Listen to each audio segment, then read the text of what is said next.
Hello and welcome to the Unofficial Controller Podcast, your weekly gaming podcast, episode 68, the history of the original Xbox. With me, George, as always, joined by... oh my goodness, what's going on?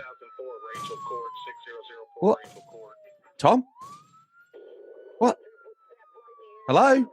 Is there anyone there? Hello? Can you hear me? Tom? Hello? Who's that? Hello? Hello? Oh. Hello? Hello? Who's that? Hello? This Can is you hear me? Bobby, is that you? Yeah, man. What's going on? What's going on at Tom's apartment? I don't know. There's cops everywhere. I went to get milk. They asked me a bunch of questions about Paulina. I don't know what's going on, dude. All right. What were they saying about Paulina? They were asking me if I ever met her. I'm like, no. They were like, how well do you know Tom? I'm like, pretty good. He's like, oh, pretty good. So I got nervous and said, I guess, not that well. Because plausible deniability. What were you doing there? I was to get some milk. Oh, man. Tom's like, come over whenever you want, check the house. So I came over. I had no milk. He's closer to me than the store. So free milk for me. Right. But now there's cops all over the place. All right. Well, maybe you could help me record the show if you maybe find like a quiet room. You take the phone in a quiet room or whatever setup he's using. Can you move it to another room? Yeah, I can move it to the bedroom, I guess. His bedroom. Yeah. Okay. Oh, I don't know. There might be blood spatters in there or something. You better pick a different room. Maybe the bathroom. Quiet. Yeah, go in the bathroom. Okay, that sounds good to me. Yeah. Well, in a turn up for the book, sounds like Tom's going to be doing a long stretch at the correctional facility there in New York. We may not see him for a while. Bobby, may I ask you politely, if you don't mind, house sitting for Tom? Consider the flat yours. As far as we call it a flat, you might call it an apartment. Call it the apartment. Call it yours. The Greek statues, everything that's legal is yours, as far as I'm concerned. I'll get the Lionel, the lawyer, to sign everything over to you. An affidavit, it'll be done. I don't imagine with the crimes that I think Tom's been committing. Like, I saw him heavily airbrushed out of an Epstein picture the other day, and I don't exactly know where he found Paulina, but he's edgy. He's very edgy. Let me extend to you, from me in the community, you are now the co-host of the Unofficial Controller Podcast. Are your shoulders big enough to wear those almost thespian-like shoulder pads that Tom would parade around in? I mean, we're gonna try, man. I appreciate it. Yeah, I'm ready for it. I guess let's do it. Okay. Well, as a redo, hello and welcome to the Unofficial Controller Podcast, your weekly gaming podcast, episode 68, the history of the original Xbox. With me, George, and as always, joined by Bobby, Master Chief to my Master Chef. How's it going? Well, we kind of know how it's going. You're avoiding. Yeah, it's going pretty. I mean, for me, in the morning was okay. Coming to Tom's house was kind of crazy. Well, let me give new fans and old a rundown of how things are going to break down, because in a moment we're going to head into the news, and we're going to regale you with the very latest cutting-edge gaming news, as we always do here at the Unofficial Controller Podcast. We're then going to slip into our feature, and we're going to execute the medium of time travel, which, Bobby, I hope you're ready for this. Last time you joined us for a guest co-host episode, you didn't have to time travel. I don't quite know how we're going to do it. It's probably going to involve putting your head in the toilet and spinning around anti-clockwise or something. But we're going to go back to a place quite dear to your heart, actually, Times Square, New York, and the Toys R Us for the 2001 launch of the Xbox, which I'd imagine there's going to be lots of very angsty teenagers getting very excited about the launch of the slightly green but large box, the powerhouse from Microsoft. After that, and we've worked our way back to the present day, Bobby, we're going to rifle through the man, the myth, the legend, Stingray. He can appear in 2 different time zones all at once, simultaneously, so you and I can pick through his boot. And then once he's gone, I'll be asking you what you're hoping to play. But before we can do any of that, I think you know what I'm going to say. Odders, wherever you are, friend, Keep safe. Delete your search history. Pretend you never had anything to do with Tom. I advise everyone to do the same. Bobby, what you been playing? Strictly just Ghost of Tsushima. Wow. Okay. That's it. I've been locked and loaded into that game. How far have you got into the ghosts?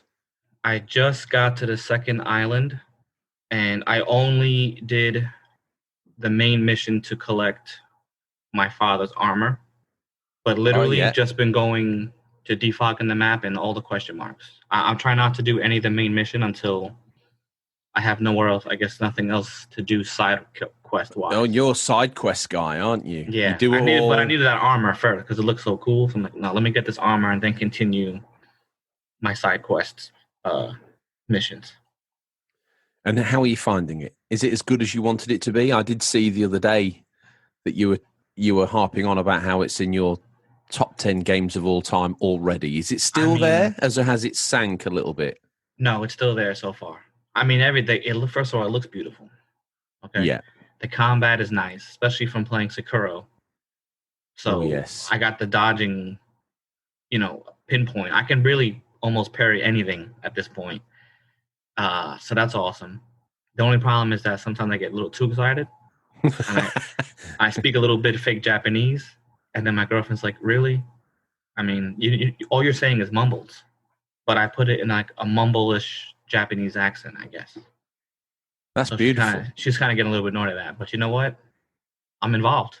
One thing I think that should put you all at ease, I think anyone who's played Ghosts, and I do when I'm playing Yakuza, I mumble fake Japanese too. I think it's something that we all do. You get all into a scene. I don't want to do it now because on air, I might be labelled a racist, and I can't. Yeah. I can't carry that. I can't carry that cloak. It's not me. But in the privacy of my own home, on my own, when no one else is around, yeah, I mumble all sorts of fake languages. I really do. I mean, it got to the point where I go to the bathroom, and then I go to my bedroom, and I pull up my sword, and I just do that little thumb. Wait. Unsheath. No, wait. Yeah. You go to the bathroom, and then you get out your sword. We're not referring to what we'd call here in the UK your pork sword, are we?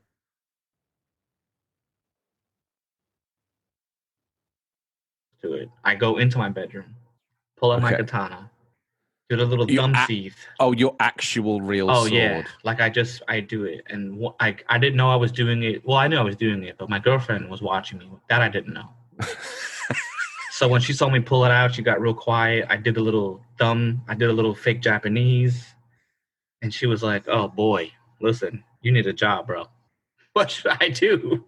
But, I got to practice. You never know. How's that? Obviously, apart from being the newest, most hottest co-host on the world's most average podcast, how's the job hunting going? Or are you just keeping locked down, you've sealed your room, you're keeping clear of the Rona? Is there anything out there in New York right now? There's nothing out, at least for like my skills. The hotels are not really looking for anybody right now. Whoever they have, they're keeping, and they're letting go more and more. So most of the hotels I know that my friends work in have been officially closed, and some are just on furlough indefinitely until travel picks up again. Wow. So there's kind of local jobs, but it's not. I won't make more than what unemployment's giving me. So until I can make more than that, it's not really worth it. In my eyes, at least. That's a very strange world to live in. Yeah, it's super weird, dude. There's jobs that pay less than the unemployment? Yeah, because they're really not giving anybody full-time hours because they don't want to give insurance. So, like supermarkets, they'll give you, maybe $16 an hour, which is really not anything in New York City. But you're only going to work 25 hours a week. What's that going to do for you? I'm not like a young kid at home, my mom making money. I have, bills. It's not worth it. Oh, this is a strange set of circumstances. Do you know? Yeah, super weird, dude.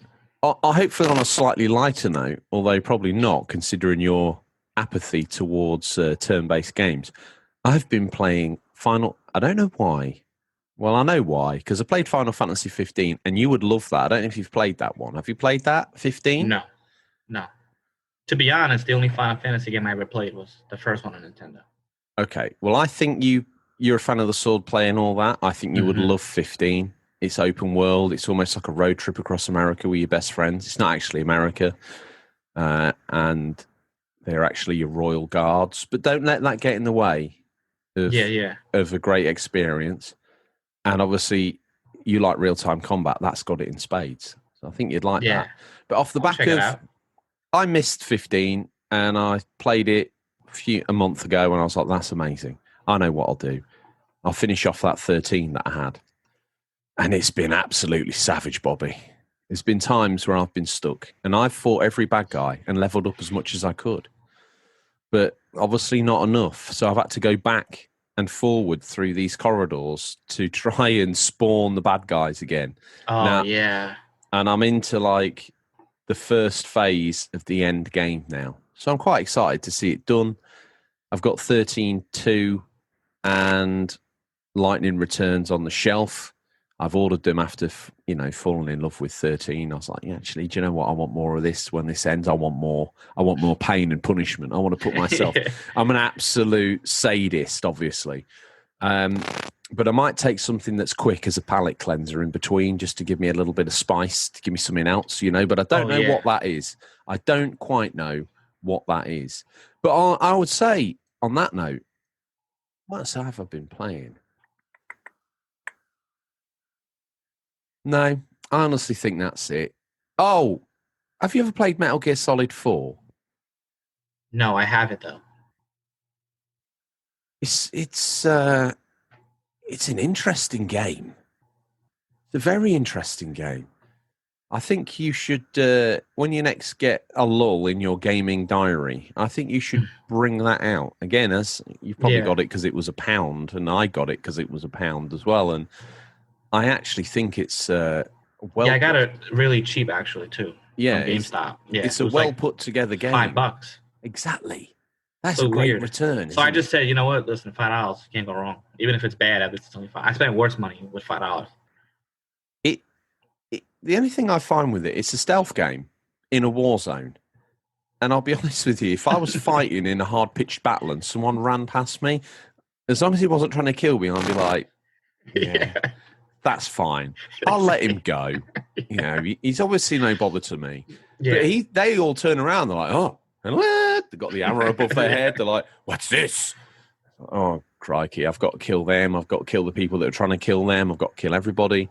There's some complicated mechanics. I think the more people you kill, you push up the war price. So therefore, weapons are harder to buy once you start going on the rampage sort of thing. Whereas if you're stealth, the war price keeps low. It does remind me of Death Stranding more than any other Metal Gear Solid, but we'll see how it unfolds, and I'll keep you in the loop about that, Bobby, as it develops. Did you ever play 3? I've dabbled with 3. I have to admit, what I played of it, I enjoyed, but I did find it to be harder than 1 and 2. Maybe that's just me. No, definitely. I've been playing 1 and 2, loving it, then getting 3, and there's no mini map in 3, so you have to use like your senses. And then it was a long time ago this game came out anyway, like over 10 years for sure.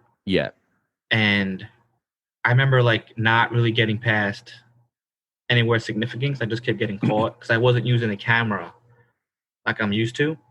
So now playing Ghost of Tsushima, there's no mini map, so now I'm using the camera more for my surroundings. I would like to go back to Metal Gear 3 and see if it's the same kind of gameplay, and actually finish it.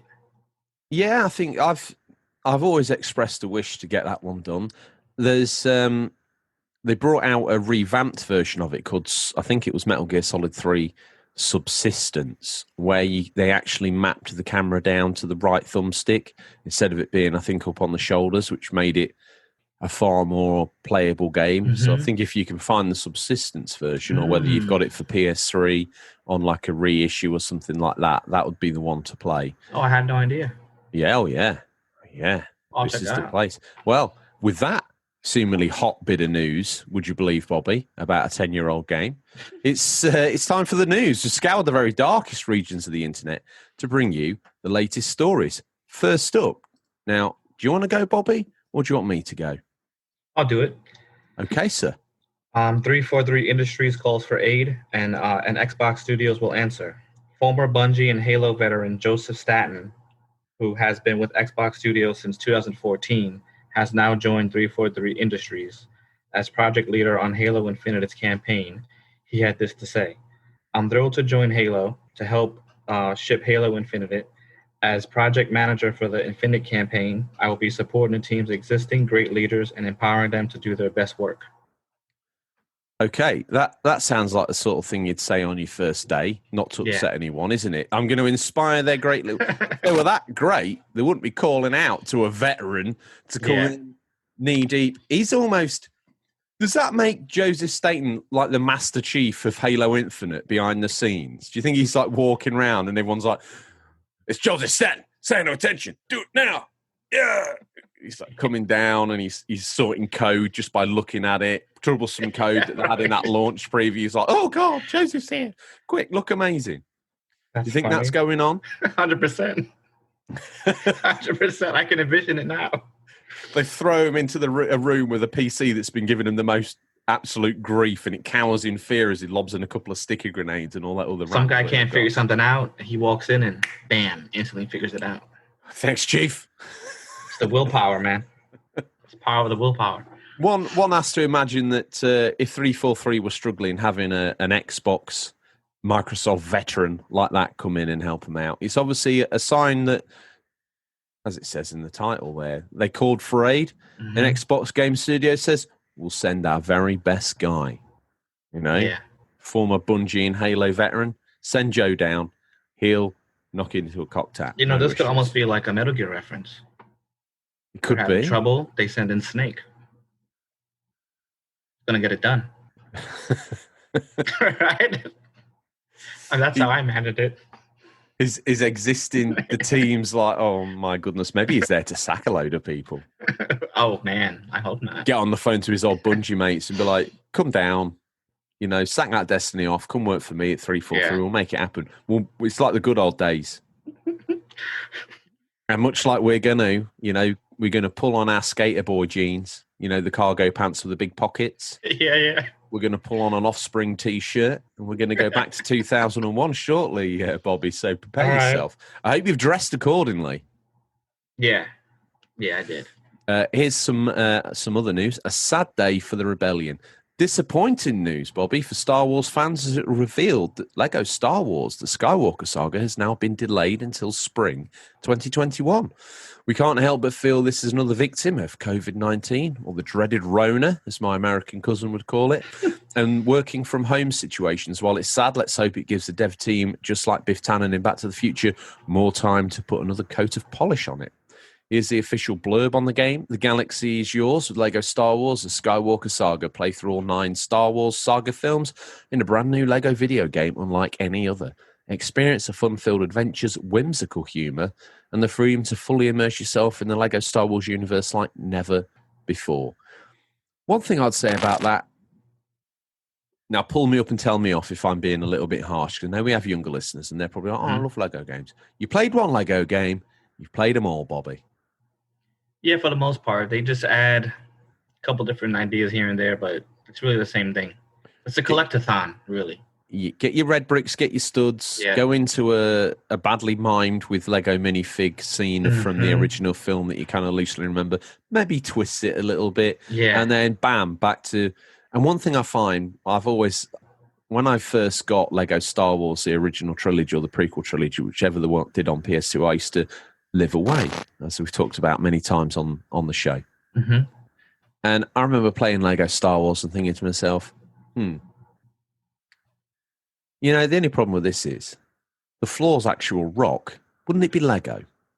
Yeah. The walls of that building is actual building and not brick. Surely it'd be brick. Mm-hmm. That's my only gripe. But I think I'm probably picky, Because I think it might look a little bit flat and boring if they did that. So are you disappointed that it's been delayed, or are you happy to wait for another 6 months, maybe even a year, Well, maybe to be even honest, a decade? I had no idea it was coming out. So it's better for me now that I know it's coming out. Because I mean, I only play Lego games because Eva, my girlfriend, Yeah, like that's the only game she plays on the PS4. Lego games. Yeah. So if she's interested in Lego games, I get one for her. We play it. She platinums it, and she moves on back to the Switch. I'm trying to pull her to play other co-op games. That's Yeah. not on the Switch, but she doesn't care about anything really. Wow. Lego and Mario. That's what she does. That's a girl that knows what she wants and knows where to get it, basically. Yeah, pretty much. Okay, last bit of news. Bobby, if you would, very gentlemanly of you to pony up. Next time I'll go first, and then you get to read the middle bit. You can be the meat. You can be the meat in the news sandwich. The meat sounds good. All right. Yeah. Return of the Slayer. The excellent Doom Eternal is getting some DLC titled The Ancient Gods Part 1.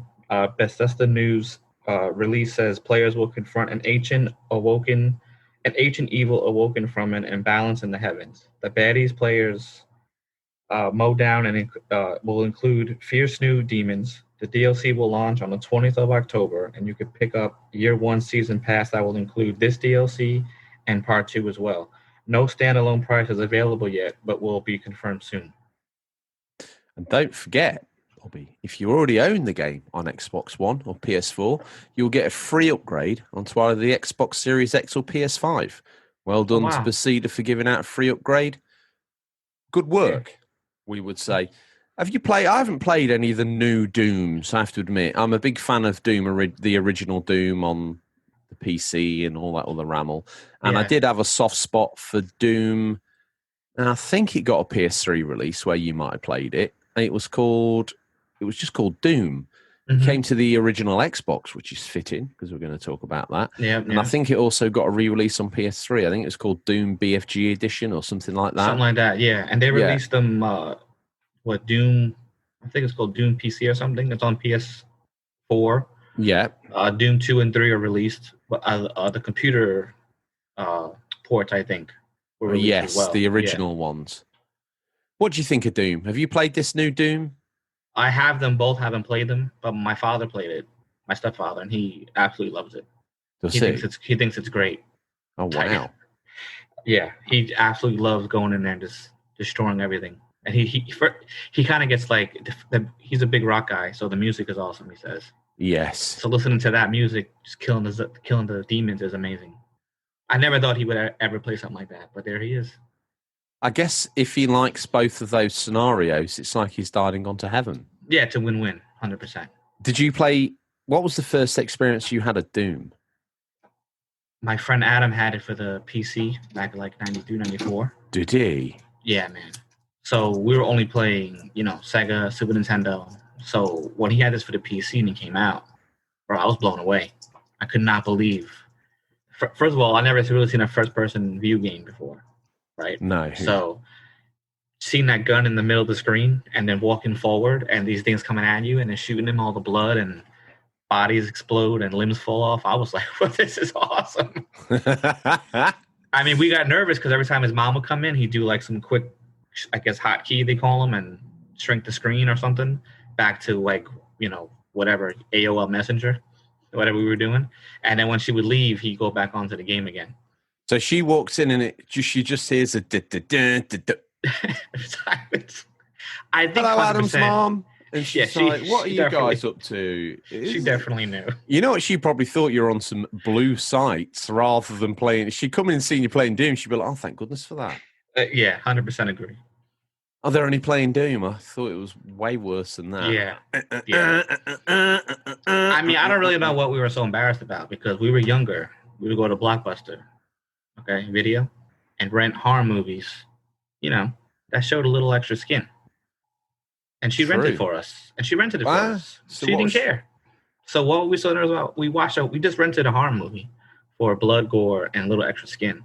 and now we're nervous about playing Doom. I don't know. It was in our minds. We're just weird. We're kids. Well, don't forget there was a lot of furore about Doom, wasn't there? I mean, it was devil worship. It was, corrupting the young of the world. It was causing people to go out and do crazy things, yeah, with real life weapons and stuff. So maybe there was that little edge of like, oh crikey, we don't want to thinking that we've gone mental or anything. And yeah. We've incited a demon into the house because we put this cursed disc into the family PC. She's trying to do the books on it, and all of a sudden the cacodemon turns up on the screen, tries to chew her a weekly housekeeping budget. And you don't want that, do you? Yeah. There's a lot of that. Well, that's the news. Did we miss anything? Do you have an opinion or take on the news that we missed? You haven't probably got this yet, but, if they do and they're like, hang on, George, Bobby, I know you've had a little bit of a tumultuous experience because at the start of this show, it's probably the only gaming podcast that's got the police arresting somebody. But yeah. And no doubt there was a big Gamescom reveal, and we've decided just not to talk about any of it because it was boring. If the collected masses want to get in touch with us, Bobby, and let us know what we missed, how will they do that? They can contact us at questions unofficialcontrollerpodcast.com or DM us on Instagram or Twitter or even the Discord. The Discord? Yeah, man. You're something out there in the world of gaming podcasts if you've got a Discord. Yeah. I mean, do you game if you have a Discord? Come on. If you don't Discord, you're no longer even a gamer. Yeah. Question. You're going to have to now change your name to UC Bobby. Yep. Or is that a bit like John Cena? I can't see you. You see Bobby. I see nothing. Yeah. I don't know what I am on there. Is it UC George? UC George, yeah. Is that who I am? Oh, crikey. Yeah, that's what you are. Okay, all right. Well, now I know. Well, that's the news all wrapped up with a pretty red ribbon on it. We've lobbed it under the tree. It's a little early, Bobby, but, that's what happens with the Unofficial Controller podcast. You get your presents early. Yeah. Now, we're going to time travel for this next section. We're going to go back to 2001. We're going to show some love to Xbox's first child. Everyone loves the first child, don't they? They do. It's I'm the history for sure. It's the history of the original Xbox. This week we're going to do one of our famous retrospectives, and the console of choice this week is Microsoft's Big Green Machine, the original Xbox. Now, last time me and Tom actually time traveled, we did it through using. He'd seen all the big podcasters, all the bigger boys, your Rogans and all that. They all had a little bit of DMT on air, like Elon Musk. He inhaled what looked like a joss stick or something on one of the shows. Now, I do believe in that bathroom, Tom keeps his Puyote toad. Do you want to see if you can you find it? Is it still in there? What, just got to lick it or something? I know it sounds weird. I've done it the one time myself and I wasn't keen, all right? I had all sorts of weird flashbacks. But for the show, for this podcast, I'm willing to do anything. Anything. Yeah, man. YOLO. I'll do it. Let's do it. Okay, so I've got my Tupperware. Here it is. Oh, no, I've been keeping it in a... Here it is. Okay, so... I mean, do you think he washed it before he licked it last? I think he licks that toad on far more regular occasion than we probably give him credit for, which is, explains a lot of where he's at, especially with, since he's gone to New York and got involved in the big boy podcasting scene, he's been a little bit edgy. He's been a little bit out there. And I would say him and Rogan are licking that toad on a nightly basis. So... Could explain some stuff. I think he makes Paulina lick it. I think he makes his other house. If someone fast forwarded to this feature now and I put the timestamp there and I'm like, he makes his other housemates lick it. He makes Rogan's licked it. Yeah, everyone's licked it. Everyone's licked it. Everyone's licked that toad. Within, what would the word you would use? Within 8 citywide blocks of his apartment, I think everybody's licked that toad. I'll be right. Yeah, so... I'm going to put the lid back on the toad case. Bobby, please have a little A little lick. Yeah. All right. Really was rather interesting taste. Well, wait for it to kick in. Oh, Whoa! boy. It's going down. A great fury must come for the goodness of all. You will not comprehend it now, but the very existence of the age it spawns will justify all that went before.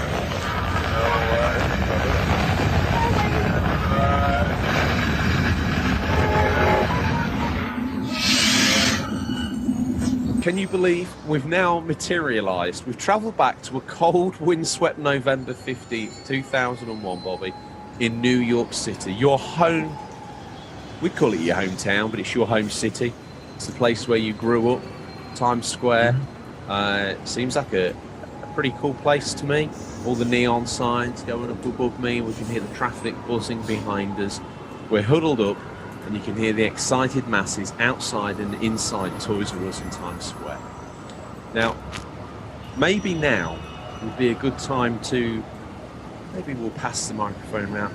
Do you know what everybody loves, Bobby? What? Everybody loves a montage. Let's give them a flavour of the night by giving them a montage. Bobby, roll the montage. Let's do it. Roll it. The Xbox is the most electrifying system. They're realistic, they play better, they look better. Yeah, I like. Great graphics, awesome concepts. They're great.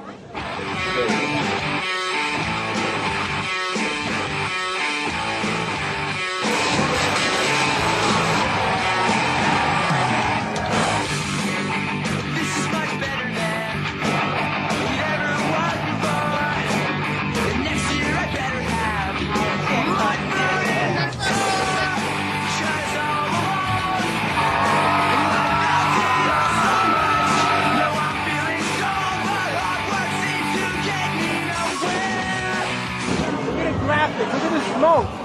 Oh my, look at the windshield, man. Look at the smoke. Look. I'm on fire. Look at that.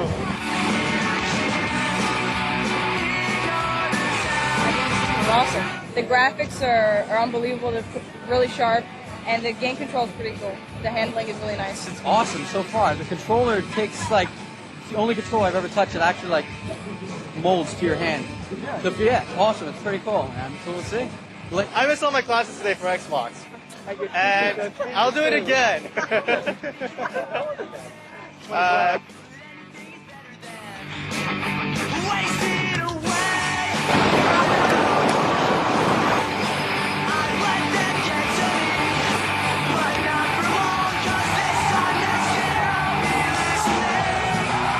Bill Gates did a wonderful job.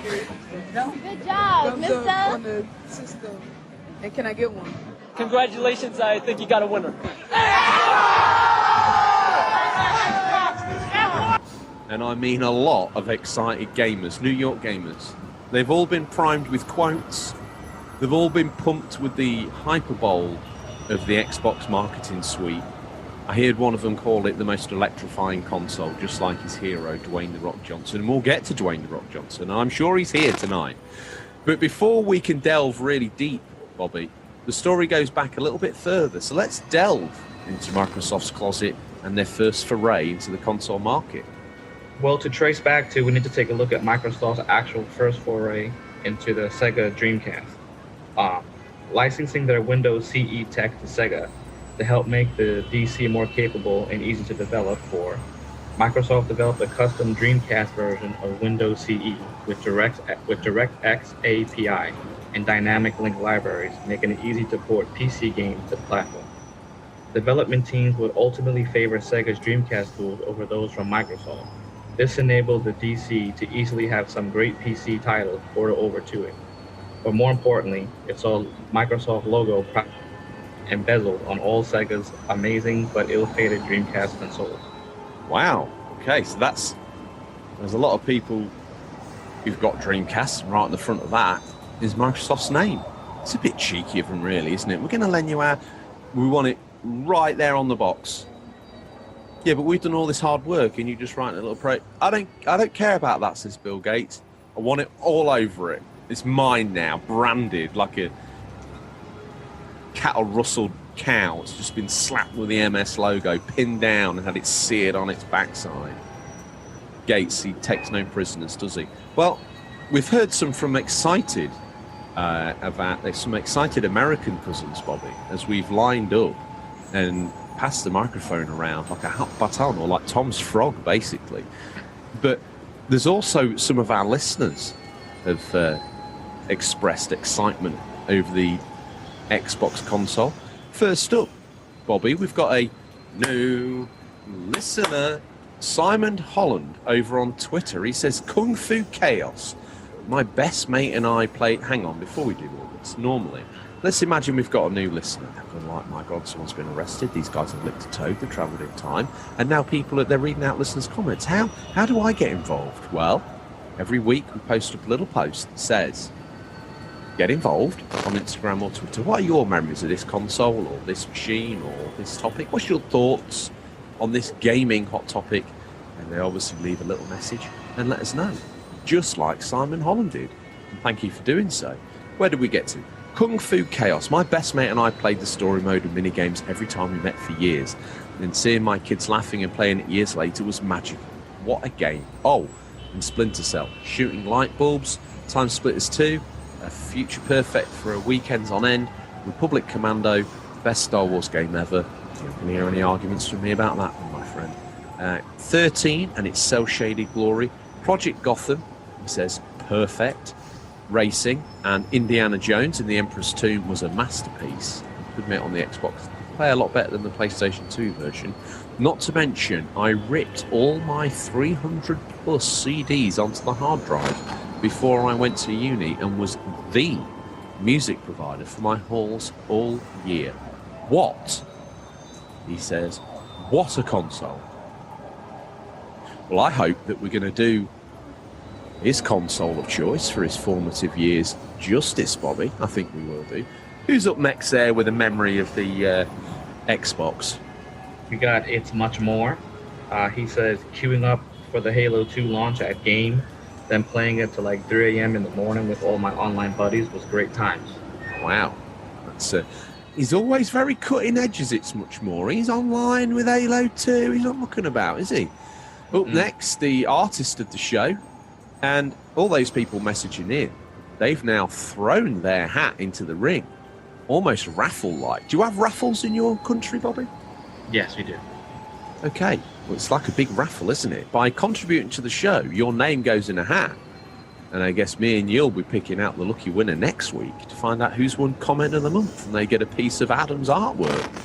It doesn't really get any better than that, does it? Comic Pictures 79 says, the giant Xbox, eh? What a machine. What a controller. That thing could take a beating. Halo, Splinter Cell, Knights of the Old Republic, Forza, Beyond Good and Evil, Brothers in Arms. My first time playing so many great franchises. Absolutely unforgettable experiences. Well, it certainly set Adam up for his future gaming loves, and you can blame him there. Halo, Splinter Cell. Two games that I thought were mind-blowing. Splinter Cell, I always found that to be quite a hard game, Splinter Cell. Yeah, I found it harder than Metal Gear. It's a lot more sort of unforgiving with the stealth. Knights of the Old Republic, have you ever dabbled with those? It's basically like the precursor to Mass Effect. Yes. I played it with my friend Alex. He had it. I had a PS2 and he had an Xbox on purpose. But we go to his house. We could play different things. That's what we always did growing up. You were like yin and yang, like a black and white cat curled up around itself. Perfect way to play. You ever played Beyond Good and Evil? Do you have any memories of that Ubisoft title? No. I remember he had it, but I never really played it. Just really Halo. Splinter Cell was big, and we did a lot of Forza, because I found it a little easier to control than Gran Turismo. Yeah. I always thought it was easier to control as well, I have to admit. Retro Gamer Thomas next. What's he got to say, Bobby? He says, I was always a PS2 lad, but when starting collecting, I managed to pick up an Xbox from charity shop for a tenner and started picking up a few games. Jesus, she is a big old girl, but a fantastic system. And to me, the best Xbox there's been. My favorite games, I would have to probably be Forza, which looks fantastic for the generation, and a real competitor to GT. Knights of the Old Republic 1 or 2, although 1 is my favorite, and I'm currently dabbling with Crimson Skies, which is just awesome. I really love my original Xbox. Can't wait to add some more titles to my collection. Well, he is a prolific collector. Is that RGT, isn't he? RGT, baby. RGT, baby. That's his street name. I think that's what he makes everybody in his small town village call him now. No. I'm the artist formerly known as Retro Gamer Thomas. You now call me RGT the Sim. Any in there? Forza you've mentioned. Yeah, absolutely. She is a big old girl. You know, you shouldn't probably describe your new hot, sexy console as a big old girl, though, should you? It's like it's the safety dance. Have you ever heard of that? You know, Yes. if you go to a nightclub and you haven't really been that successful, you lodge your safety dance with probably a not that good a looking, slightly larger model Yeah, on the dance floor. Yeah, you know, everybody needs love. 100%. This will make you feel super guilty now, Bobby. Everyone's someone's daughter. Everyone's someone's son. Yeah. That's true, man. Look what you started. Down the barrel of a gun. Oh, anyway, Retro Gamer Thomas, he's in love with his PS2, but he did a safety dance with the Xbox just in case when he's out picking up retro games, he needs to stoop That's a foolproof plan, man. Yeah, so he can now stoop down and pick up anything from the floor of the car boot, be it PS2, be it Xbox, be it Nintendo. He's got every angle covered, and obviously his beloved Sega. Back to the story. Microsoft's appetite whetted with an idea of what could be possible. In 1998, a team of 4 engineers from Microsoft's DirectX team, Kevin Backus, these are the 4 horsemen of the apocalypse, really.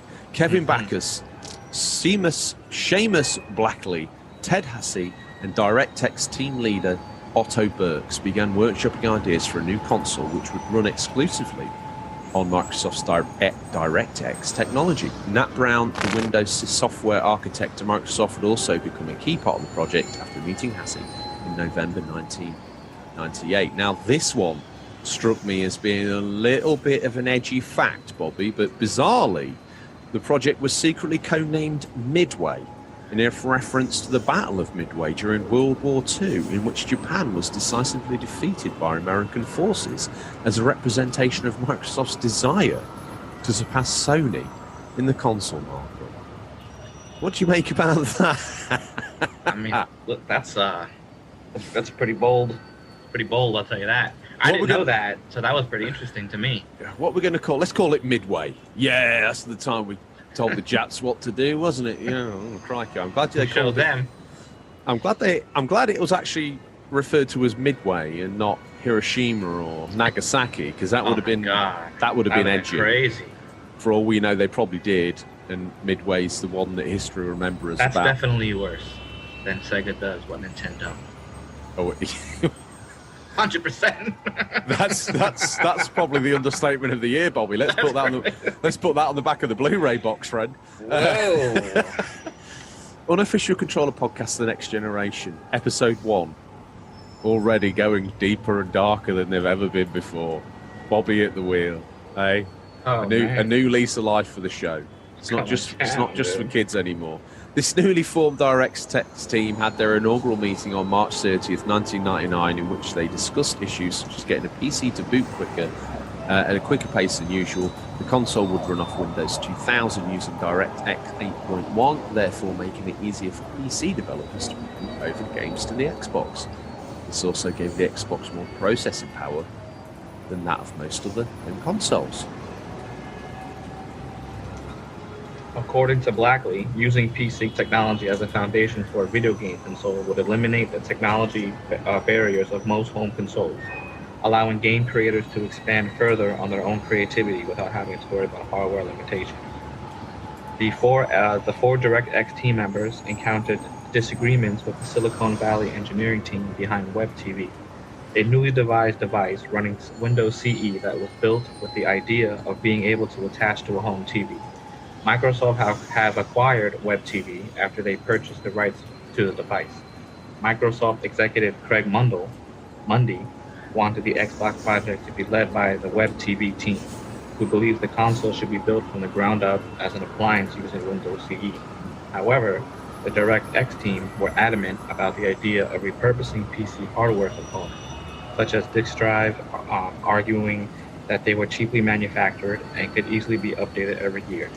The four developers gained the support of Ed Fries, the head of Microsoft's gaming division, who believed the use of the hard drive in particular would give the console a technical edge among competitors despite its high manufacturing cost. The two opposing teams. So this is almost like an episode of The Apprentice, I imagine. Bill Gates sat there in his office. The two opposing teams pitched their arguments to Gates on May 5th, 1999 at a meeting attended by over 20 people. Web TV's team, among them were Nick Baker, Dave Riola, Steve Perlman and Tim Butcher, as well as their sponsor Craig Mundy, made the case that creating an appliance would be a far cheaper, highlighting that most consoles are generally sold at around $300.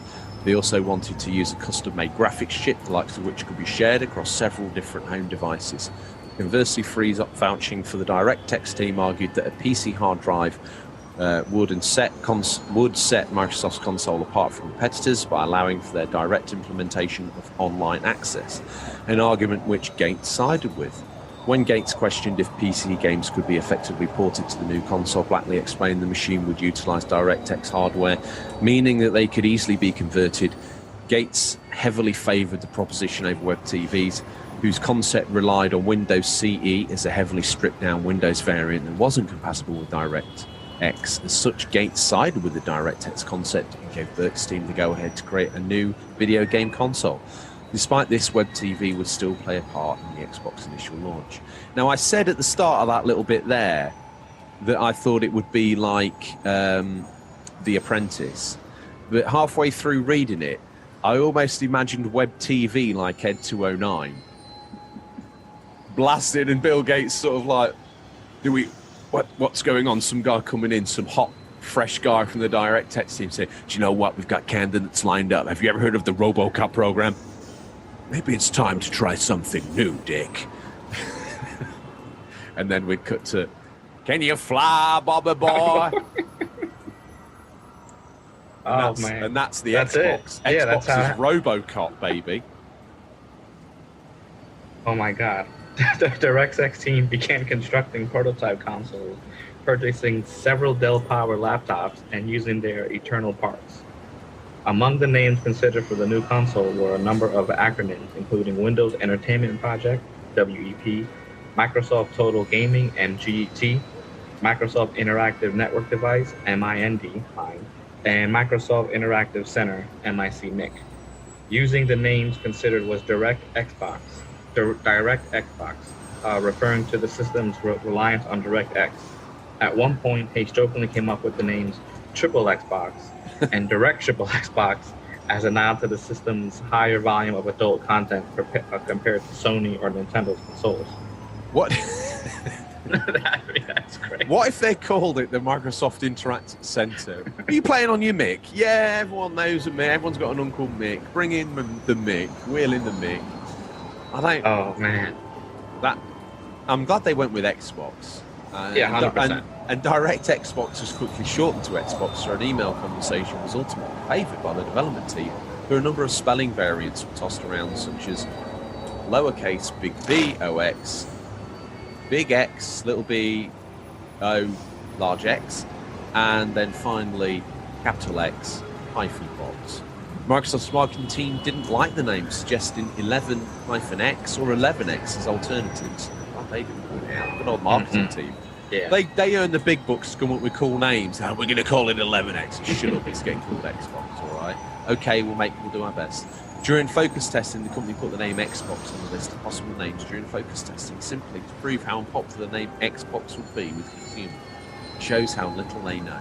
However, Xbox proved to be the more popular name on the list during consumer testing, was thus selected as the official name of the product. When the physical design of the controller began, circuit boards for the controller had already been manufactured. Microsoft had asked Sony supplier Mitsumi Electric for a similar folded and stacked circuit board design used in the DualShock 2 controller.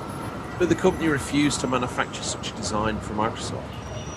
Whether they got paid off by Sony or whether it was a loyalty thing, I'm not sure. This led to the controller being large and nearly 3 times the size of the competitor's controller, and getting the label the Duke from fans. This larger pad was actually liked by fans who were part of selling it as an adult's console. It's a controller fitted Western adult hands surprisingly well. This initial controller design was never launched in Japan, but the console instead launched with a smaller redesigned version called the Controller S. It did use more compact circuit board design, and for that reason was better received in Japan. Have you handled either the Duke or the Controller S, Bobby? Which one have you caressed your fingers across? It's the Duke. Just the original That's bad it, boy. Yeah. It's like a magnum in your hand. It feels weight. It feels. Yeah. I remember the first time. Obviously, I'd evolved to the original Xbox off the back of the Dreamcast failing, and it felt to me like the next had a PS2, or I think at the time when I was away, I had probably a Game Boy Advance actually, and then I progressed to a PS1 with a screen, and then a PS2 with a screen. So I had access to those as well, but after the Dreamcast failed, I felt a bit bummed out because my whole life I'd always ended up with the console or the home computer that had failed in the war. Yeah. Right? Always. No matter what I bought, it was almost like, well, that's going to fail. I had a Jag. I had an Atari ST when everyone else had an Amiga, had a Jaguar. In this country, for a long time, the Mega Drive was very popular. And the SNES was almost... I think the SNES ultimately won out, but initially the SNES was like, not so great. You know, you got to get the Mega Drive. Mega Drive Sega was super popular here. And this is where everyone messages in. You don't know what you're talking about, but in my neck of the woods, you know, the Mega Drive, as I said before on the show, was a much more popular console. It was edgier. It was more grown up. Yeah. And the SNES launched after, so you know, Mega Drive already had titles out there, and it had this flow. So I got the SNES, which I enjoyed, but never felt like an out-and-out winner. And then I got the PlayStation. Which I had to sell for some money for a lad's holiday, so I could drink beer and go to a Spanish island and get intoxicated and all that sort of stuff, which I kind of wish I'd kept the PlayStation at that time, really. Then I got an N64, which didn't really feel like it had won anything. You know, I had some games that I liked, and the N64 was a good machine, but I would look over and the bigger boys were playing Gran Turismo, they were sneaking around in Metal Gear Solid. You know, they were playing wrestling games that actually had the music, not like some chiptune variant of it, and the actual videos, the wrestlers coming down. I was like, oh, I wish I'd got that. So that's why I got the Dreamcast. And then, Kiss of Death, it spectacularly failed as well, didn't it? So at this point in time, I'm like, right, this Xbox is meant to be the most powerful thing ever. If I get this with Microsoft's backing, it can't fail.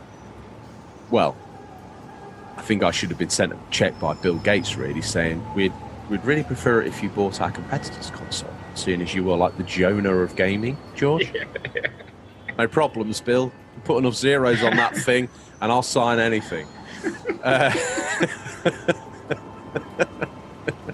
just really bad luck, though. But it's not your fault, you know? No. You know, I always would read I'm quite well read, so I'll go off and I'll do the research. Like, you know, when I was young enough, I would have to say, Mum and Dad, please may I have this, and here's the reason why I think this would be a good console to have, and they'd be like, okay, put forward a good case, that's fine, yeah, let's get that for me.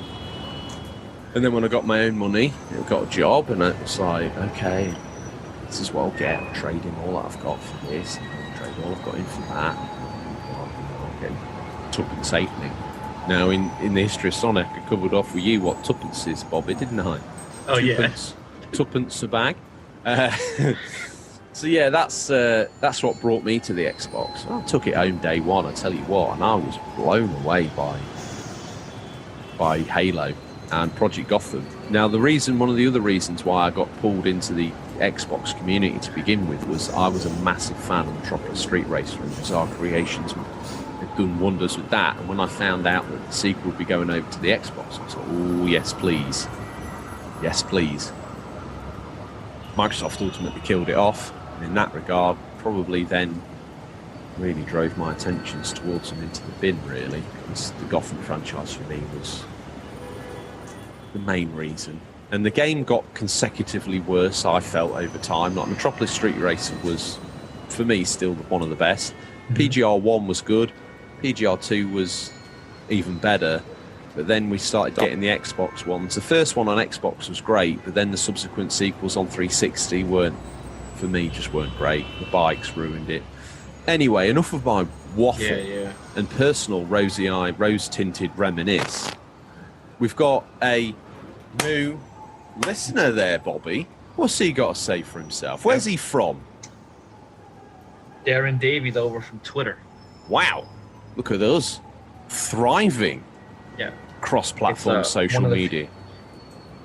Yes. He says, I worked late night at EB Games for the Xbox Showcase and fell in love with Splinter Cell that night.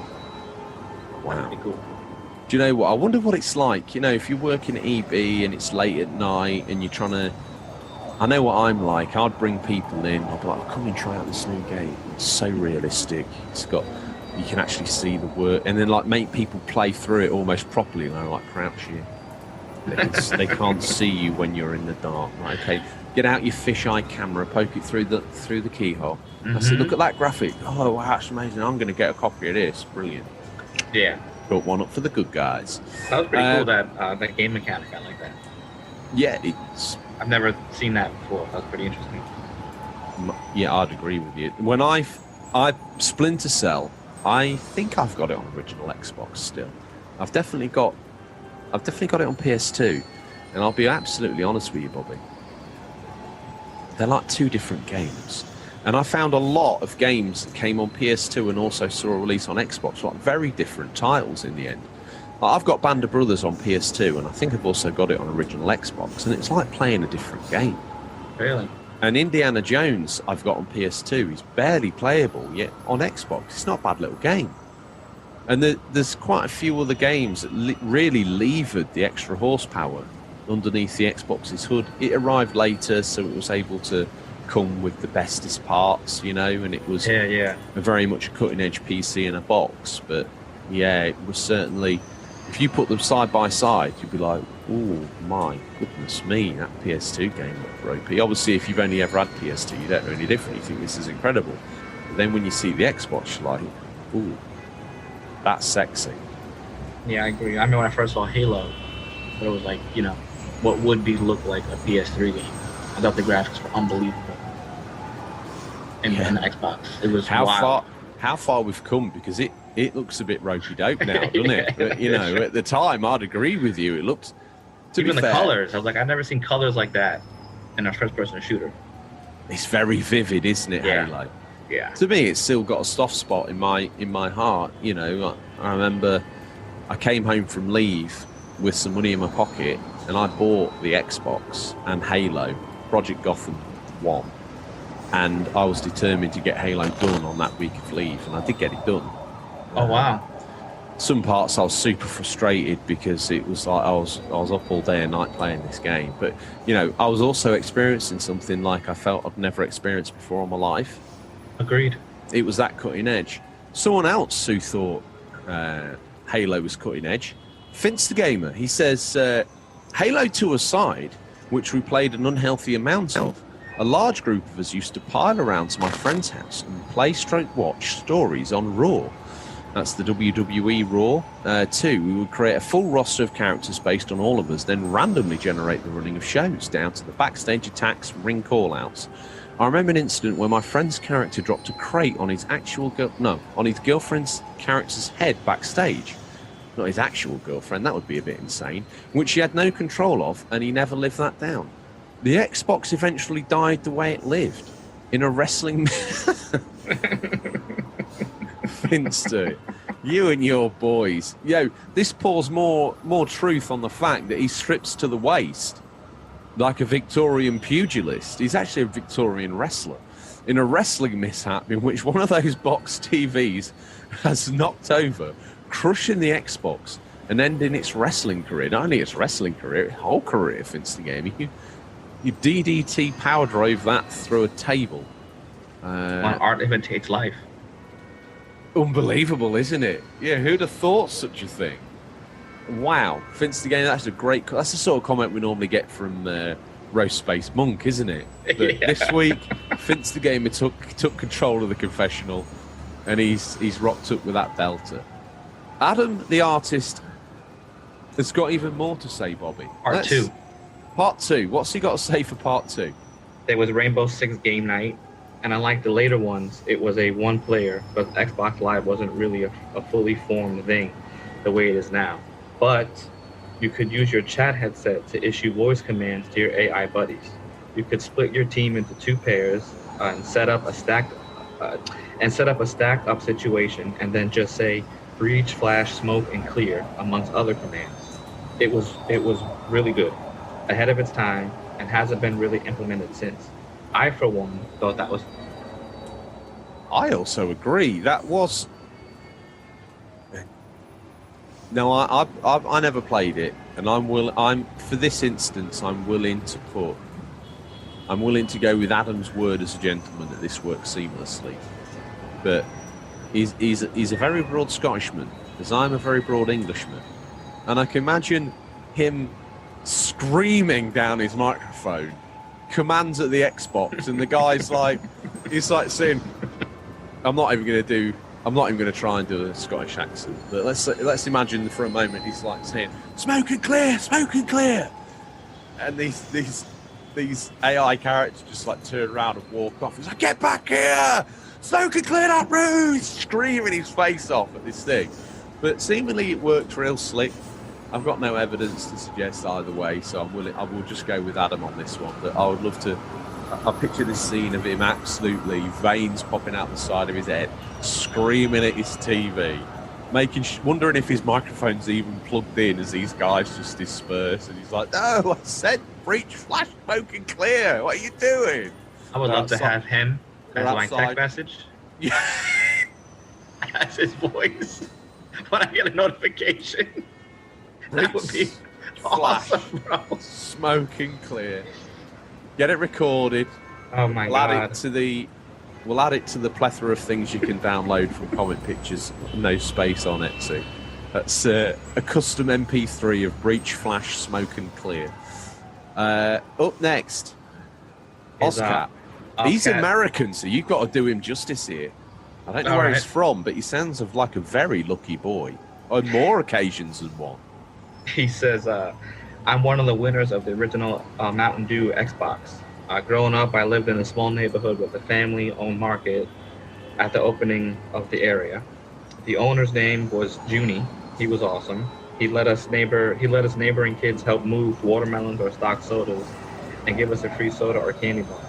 One free Mountain Dew scored me the Mountain Dew Xbox. It was amazing. That's pretty cool. Yeah, really cool. Sadly, several years later, as an adult, I was in a bind and had to sell it locally to make ends meet. About 4 years later, that I went up to a third-party gaming shop, and they had one. I was super happy and bought it. Turned out it was the one I want. My old Outcast CDs were still ripped on the hard drive. All my game saves were there. It was a miracle. I still have that beauty today. That was destiny. Oh, mate. That's the sort of thing. That's the sort of thing that makes me cry. That's so beautiful. Imagine like, oh wow, another Mountain Dew. So first of all, imagine the roller coaster Ozcat's been on. He wins. I bet old Junie, who he labels as a nice guy, was like, "What's up, Ozcat? You've won a son of a. You've won an X. I was going to have that Mountain Dew. Fine, you've won it. Well done to you.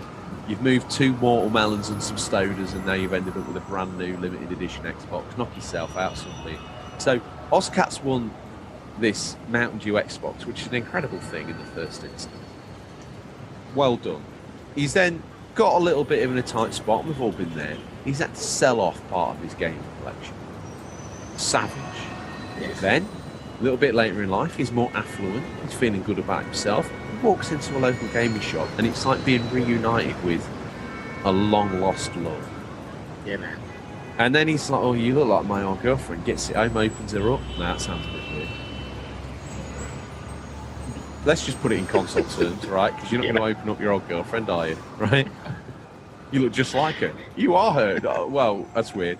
Okay, so you get this Xbox home, and you go on the CD, and all your saves are there. I would have cried. All your favourite places you still can just visit in a heartbeat. I mean, you'd have cried. I nearly I would have been cried. emotional. I think he was. Hopefully, I think your readout did it justice, to be fair. So back to the retrospect. Let me put my teeth in. Obviously, I had my listener letter teeth in. Let me put my big boy feature teeth in. So back to the retrospective. By this point, Microsoft were ready to show off their new console and their fledgling attempt at a games console. Granddaddy of them all, Bill Gates, took to centre stage at GDC in 2000 in a striking Chrome X. He wasn't wearing a Chrome X, by the way. That's what the prototype Xbox looks like. Can you imagine Bill Gates? I don't know why I write this stuff, to be fair, obviously without any sense of anything. In a striking Chrome X, this set tongues wagging, and the specs certainly raised a few eyebrows. Well, maybe you did just take to the stage in a striking Chrome X. This thing was going to be a beast. Bill paid me to say that, by the way. Just to the side, while all this was taking place at CEX, Sega's Dreamcast sales were diminishing and Sony's PlayStation 2 just going on sale in Japan. Gates began a conversation with Sega's late chairman, Isawa Okawa, about the possibility, maybe that's something you should say tonight when you're playing Ghosts.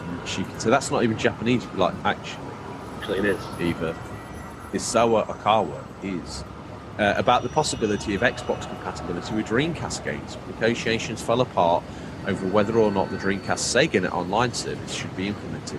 This ultimately did evolve into the second wave of Dreamcast titles and some remasters appearing on Microsoft's Xbox console, Sega GT, Panzer Dragoon, and Shenmue 2 becoming available on Microsoft's Big Green Box, the latter being notable as it hadn't seen an official North American release overseas on the on Sega's ill-fated Dreamcast. The next time, Bobby, we saw the Xbox was when Bill Gates and The Rock, aka, as if you didn't know, Dwayne Johnson, took to the stage in 2001, January at the CES. This is the product that will be out later this year, and there's an amazing amount going on. Working with partners who help build the hardware, working with the software developers, working with the retailers. The program around this thing is really quite phenomenal. But the box itself is another thing that we put a lot of energy into. So you may have been wondering what this draped device was here. This is the Xbox. And so, for the first time, let me now unveil Xbox.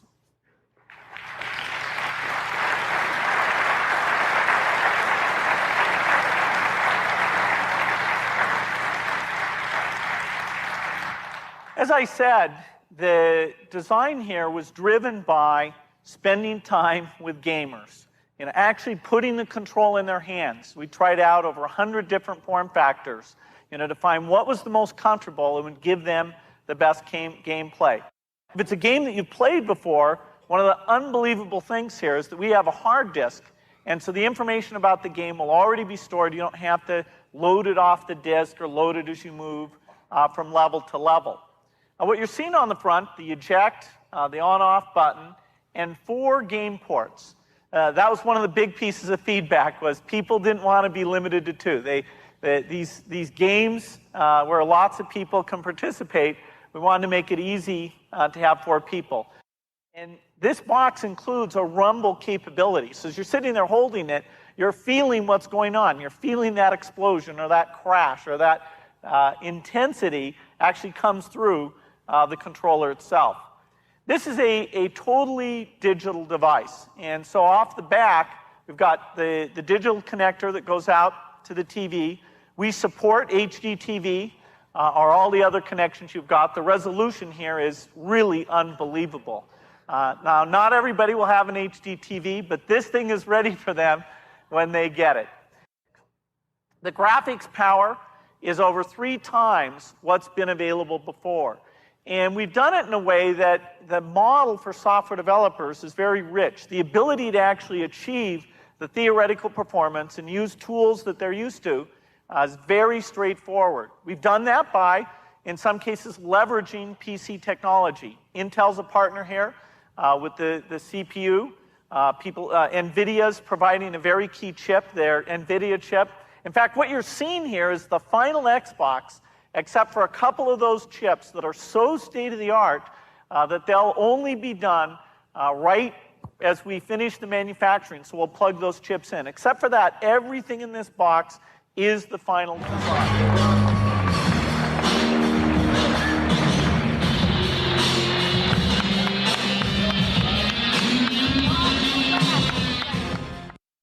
The Xbox is everything The Rock is. Cutting edge, powerful, exhilarating, and like The Rock, it will be the most electrifying thing coming out this year.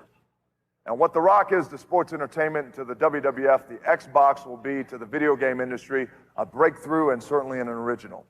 I mean, The Rock doesn't impress easily, Bill, you know that, but I'm pretty damn impressed with what we're seeing here today.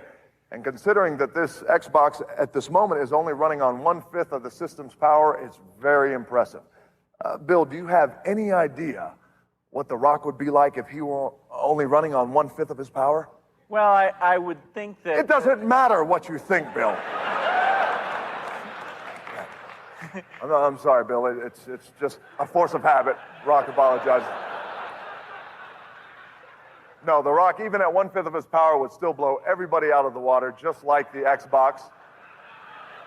It is truly the future of video games, and I'm very excited to simply be a part of it if you smell what The Rock is cooking. That E3, we saw Master Chief proper for the first time, and man alive, it looked good. We also saw the obligatory fighting game. This time it was Dead or Alive 3. Doing its best to make the green box look nothing else on Earth at the time. So here we are, launch day Toys R Us, more iconic location you couldn't imagine. Times Square is bustling tonight, even the national TV and press are here. Bill's here, as is The Rock again. Bill will check out that lucky first owner. Can you imagine that being at the front of that queue? Now, I tried to do some research to see if I could find the name of the guy who got that first Xbox. But I tried multiple searches on YouTube and Google and all that. I couldn't turn it up. So I was going to see if I could find him on social media and reach out to him. If you know anyone listening, that first, all right, you are that lucky first. Like, we found a Mountain Dew Xbox owner. Why don't we try? They're like Knights of the Round Table. We've got Ozcat, the Mountain Dew. We'll have King Arthur, the first Xbox owner. Maybe, can you getting them on the Discord? All the Xbox owners on there would be like, I'm not worthy. I am subscum to you. Awesome, this launched a spectacular beginning for the brand, and with edgy TV spots, some of which were banned, Xbox and Microsoft began a legacy that's still alive today. Bobby, let's do it. It's that part of the retrospective where we talk numbers. Let's talk numbers. The original Xbox sold as of May 2006, 24 million units. With that number came the most successful launch in history, with unit sales surpassing 1 million after just 3 weeks, and rising further to 1.5 million by the end of 2001. What do you think about that? Are they big numbers? They're big numbers. Yeah. I should imagine Bill Gates was like that. Told you the RoboCop project was going to be worth paying off. You know, we wouldn't have sold that many. We wouldn't have sold that many web TVs, would we? Bill Oreo, whatever your name was, coming in here, giving it the big Ed 209. Like nothing. Xbox One, of the highest ever attached rate at launch, with over 3 games selling per unit, strong sales were tied in large part to the highly anticipated launch title, Halo Combat Evolved, which had surpassed sales of 1 million units by April of 2002, and attained 50% attach rate for the console. Wow, that means there's a lot of copies of Halo out there. Halo well, that draws a line really under the feature. We've got our famous last bits to do, Bobby. But apart from your friend Adam, not Adam the artist, but Adam the American, as I'm going to call him now. There can be only one Adam now in America, and it's your friend. Every other Adam Sandler, it's not real. It's just a stage name, unless it's the same guy. Should we pretend that it is? No, we're not doing that. Okay. Any other memories of the Xbox? My friend Alex's house, we had all our friends come over, including Adam, and we would play Halo 2. Did you only befriend people with an A in their name when you were a What's child? really funny, right, is that my whole life, the same people with the same names have been coming to my life at different points, right? So I no longer speak to my old friend Adam, my original friend Adam, and now I have a new friend Adam in Comic Picture 79, right? Wow. I had my childhood friend Alex, no longer talk to him, and I have a new coworker who I befriended named Alex, which is just weird. That's strange. Yep, I have two Brians, my childhood friend Brian and then my new friend Brian. So it's like reincarnation, I don't know. And they kind of have similar personalities, which is that strange old guy strange. that used to babysit you called George, who touched your pee-pee. Now you've got me, right? Yeah, it's just so weird, man. Doing the same thing. And my cousin Tommy and Danny, I hung out with them, and now look, we got Tom. So, but I remember all of us going to Adam's house, to Alex's house, and playing Halo when we had the split screen multiplayer. Yeah. Yes, and we played that non-stop. I mean, hours on end at night. Just get a pizza. We didn't drink at the time, but we had pizza and sodas and snacks and just playing this for hours on end. It didn't matter what was happening. We were playing Halo. I never really accessed multiplayer on console unless it was like when I was a bit young. When I was like in my teens, I had a mate who would come round and we'd play like maybe GoldenEye. But we'd normally take turns about on one-player games. It's kind of like the tradition we'd always had. Me and Tom used to play some multiplayer wrestling games, and then online happened, and obviously there was a big wave of multiplayer activity, which I have to admit, I tried it, but as a gamer, I still prefer those sort of single-player. And I think it harkens back to those original days where me and a friend would take roundabout on one player, or you know, to me that's more what gaming is. Multiplayer's like it doesn't feel like proper gaming, even though you're playing an evolution of the one player game in a multiplayer. It's never really felt like my it doesn't feel as real to me as the one player game, if that makes sense. No, I see. I'm definitely more of a single player guy myself, story wise. I don't really like too many multiplayer games, but as long as I have a few friends that play it, you know, I'll do it just to hang out with them. But I won't do like Call of Duty or stuff like that. But like I said, For Honor, we did that. I remember Call of Duty Rising Sun, I think it was, for PS2. Yeah. They also had a 4-player split screen. And I remember I got so good at that game because I would never watch my own screen, just watch the other 3 screens and know where they were and go up to them. So I kind of used that for Halo 2. Even though I have to say my friend Wedo was absolutely a beast in Halo 2. I mean, he would destroy. We actually tried to just only take him out. Really? Because he would just, and he had the friggin' that sword, that light sword. Oh, the plasma sword. Oh, dude, absolutely wreck you. Like, where did you come from? You know, like I'm hiding in the corner where I know I cannot be seen, and sheen right in my back. How did you get there? Amazing. He was amazing.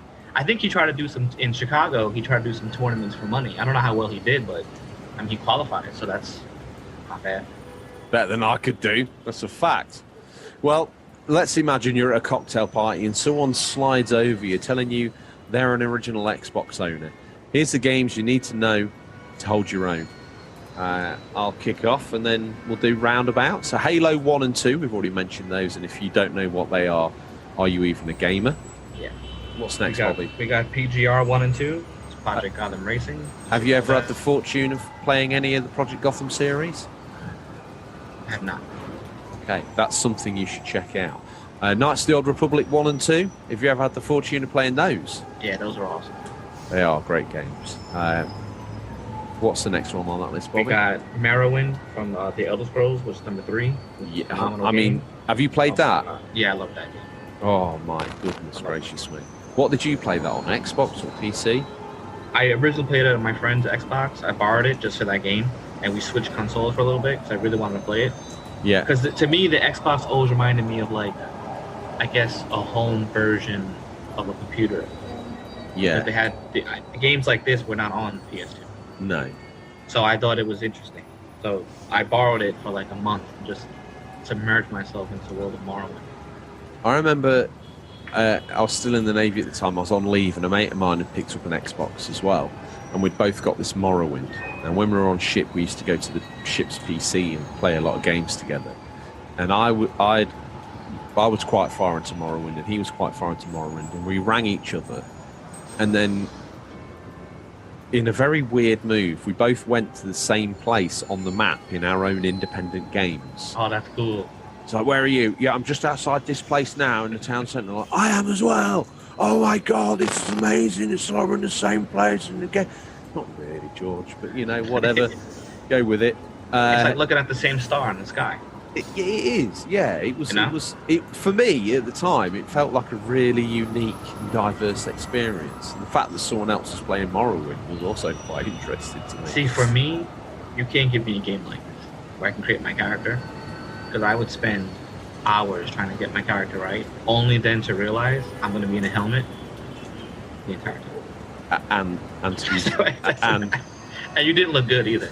No, I was going to say, the graphics of Morrowind, even at the time, were a bit man. ropey. I put it on the other day. I put Morrowind on the original Xbox. Through a CRT as well, to give it its best shot. Mm-hmm. It looked terrible. The draw distance is about 6 foot. It looks like you're in a pea soup fog on the very brightest day. It's absolutely savage. I don't remember it being that bad. So maybe there's something wrong with the Xbox, the TV, or the game. I don't think there is, but yeah, it kind of shattered. It was one of those times of like, you shouldn't have put that on. Yeah. Because I remember in my mind's eye, until I put it on, in my mind's eye, it was just like a slightly poorer graphical version of Oblivion. But Oblivion looks amazing compared to it. Literally. What's next on that list, Bobby? Splinter Cell. Wow. Yeah, we've talked enough about that. Forza, and then I'll round out, because I've got my teeth in, Bobby, the original Fable. Now, did you play that? No, always wanted to, though. A lot of people have got some not very positive things to say about Fable, but I've always been a big advocate. I got that game at launch with a guide. You know when you used to go down Game or Electronics Boutique, I don't know what you would have had in America. Maybe you went to this very Toys R Us that we're stood in front of now. And you were like, do you know what? I'm getting that game. And the guy behind the counter's like, do you want the guide? Obviously, he's obviously paid bonus for selling the Prima Strategy guide. Yeah. Do you want the guide? It's like, no, I'm okay. It's only $4.99 if you get it with the game. Like, no, honestly, mate, I'm all right. Honestly, take the guide. I don't want the guide. Take the guide. I don't want the guide. I'm going to check you out with the guide. Back this guy up with the guide. Like, I don't want the guide. They were. I'm going to put the guide in the bag. Let the cashier know I don't want the guide. I don't want the guide. I'm telling you, I do not want the guide. Ring him up with the guide. I don't know why I was in America, Bobby. I just felt compelled to do it. I was trying to do it for you. Thank you, I appreciate it. Anyway, you've got the guide.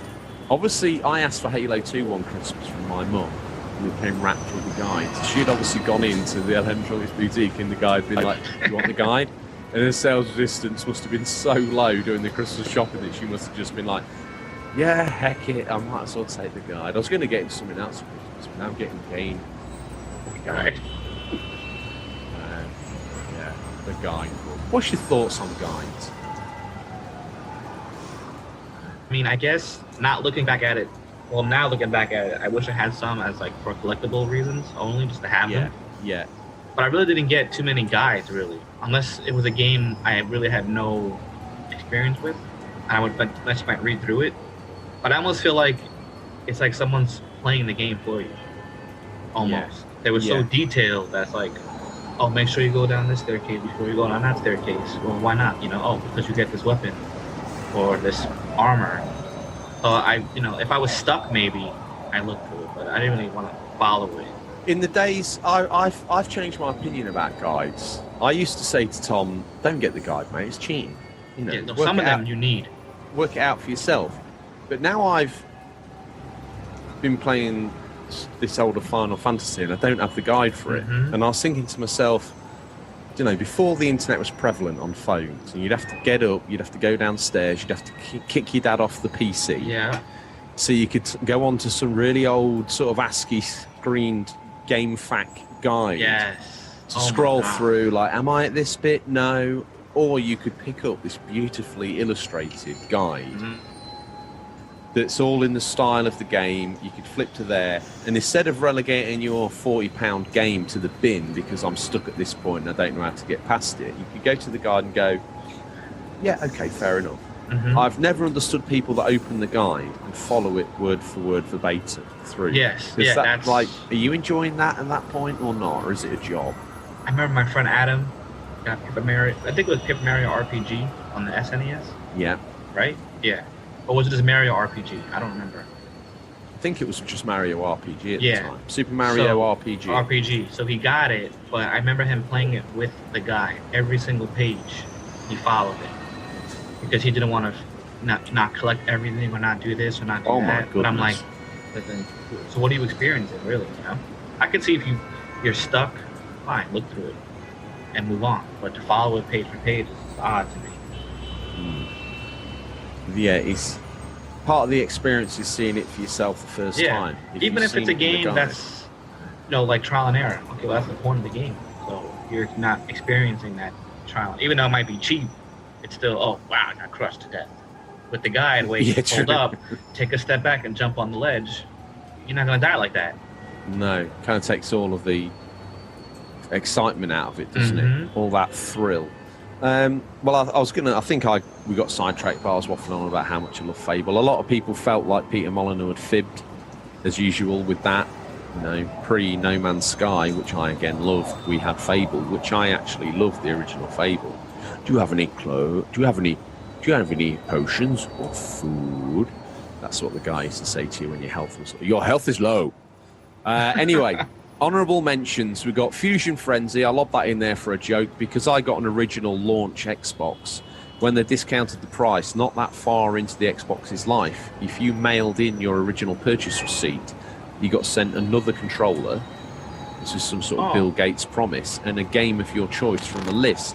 Now, me being classic me, I'd bought all the launch titles that were of even remote interest.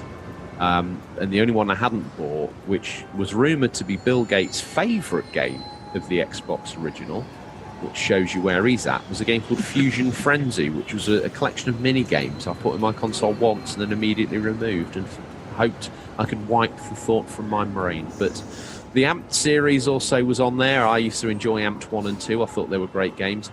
The aforementioned Brothers in Arms, which I thought looked absolutely exquisite on original Xbox and played really great. It really was like an interactive documentary-like experience, but it was a shooter that you... Have you ever heard of Brothers in Arms? Played any of them before? Mm-mm. I mean, I saw like the cover artwork, but I never actually played it though. If you can pick up the one... I'm sure in the States you can pick up the one for PS3 for like 20 cents or less. I implore you to pick it up because I think you'd have a good experience with it. Steel Battalion, the game that launched the most ridiculous controller peripheral in the history of the world. If you've not seen it, Bobby, you need to check out Steel Battalion's controller. Okay. It's even got an eject button. It's this massive mech control system. Really? Yeah, with 2 joysticks and floor pedals as well, all together for controlling this Steel Battalion mech game. Oh, wow. Have you ever heard of Jade Empire? Yes. Have you played that? No. That's right up your street. It's basically Knights of the Old Republic, but set to Chinese historical whimsy tale, which is actually a fantastic little game. It looks great as well. It actually, for me, Jade Empire looks 10 times better than KOTOR 2 by a long shot. Really? It almost looks knocking on the door of an early 360 game. This is my memory of it. It's been a while. Yeah. And also here I made a little note that most PS2 games that had joint release on Xbox and PlayStation 2 looked really phenomenal on the original Xbox. I know that's heresy to a man like you, but it literally was facts, that more. Facts are facts, you know. Facts are facts, buddy. Bobby boy, they're the facts, Bobby boy. But what peripherals and how do I get it looking its best on a modern TV? Well, as always, you need that component lead, which is the blue, green, red, yellow, and white lead. That's practically HD, and the original Xbox will, in some cases, do, I think, 480i, so it can look pretty sharp. It also outputs digital optical, so you can slap a digital optical cable in it and put it straight into your stereo for 5.1. And again, its pass through and play off of digital audio is particularly nice. You want to grab yourself a Controller S or alternatively a Duke, whichever one yours come with. If it comes with a Controller S, grab a Duke. If you've got a Duke, get a Controller S, whichever you prefer. Now, the original Xbox also had a memory card, which you don't need because it's got a massive HDD in there, hard disk drive. But you know what? Get one just for the novelty value, I would say. And if you're taking your saves round to a friend's house, why not? If you're that deep in the Xbox ecosystem, you might as well get yourself a memory card. And for playing DVD movies, you need the remote, but more importantly, you need the little plug-in that goes in the controller port. Playing DVDs was locked off on the original Xbox unless you had this plug-in, Bobby. Is that acceptable? No, actually. Well, they never did it again, but they did it then, which seems a bit strange. Why. I don't know. I've never really found out why. Well, maybe what if it was for like kids might play some dirty movies, maybe? Like the kids. Yeah, I also wondered, obviously, because Sony developed the DVD concept, didn't they? Because I know on the memory. PS2, you could put a password in for a DVD or set the level restriction. Yes. So maybe it was protect the kids. I don't know. Who knows? Well, that's a wrap. Let's just get back to the listener memories before we head back to beckon the big man down the drive and look at the new releases. Bobby, who we got there? Hang on a minute. He needs his clap. He's only signed in because he wanted a clap, I'm sure. New listener. Is that how we do it now? We both do it. Let's do it together. I don't know. I felt compelled to do it. Okay. May the clap compel you. So we got spiritual_dragon, which I love to use underscores. Oh, me and you both. Yep. Pretty much both Halos. Waited in line for Halo 2. You don't see that very often anymore. We got 4 hours early. We got there 4 hours early, and we're 42nd in line. It was packed, and they only had 65 copies. Made sure I didn't have to go to school or work, and just played Halo 2 all friggin' weekend. And a few days into the week. Just a feast.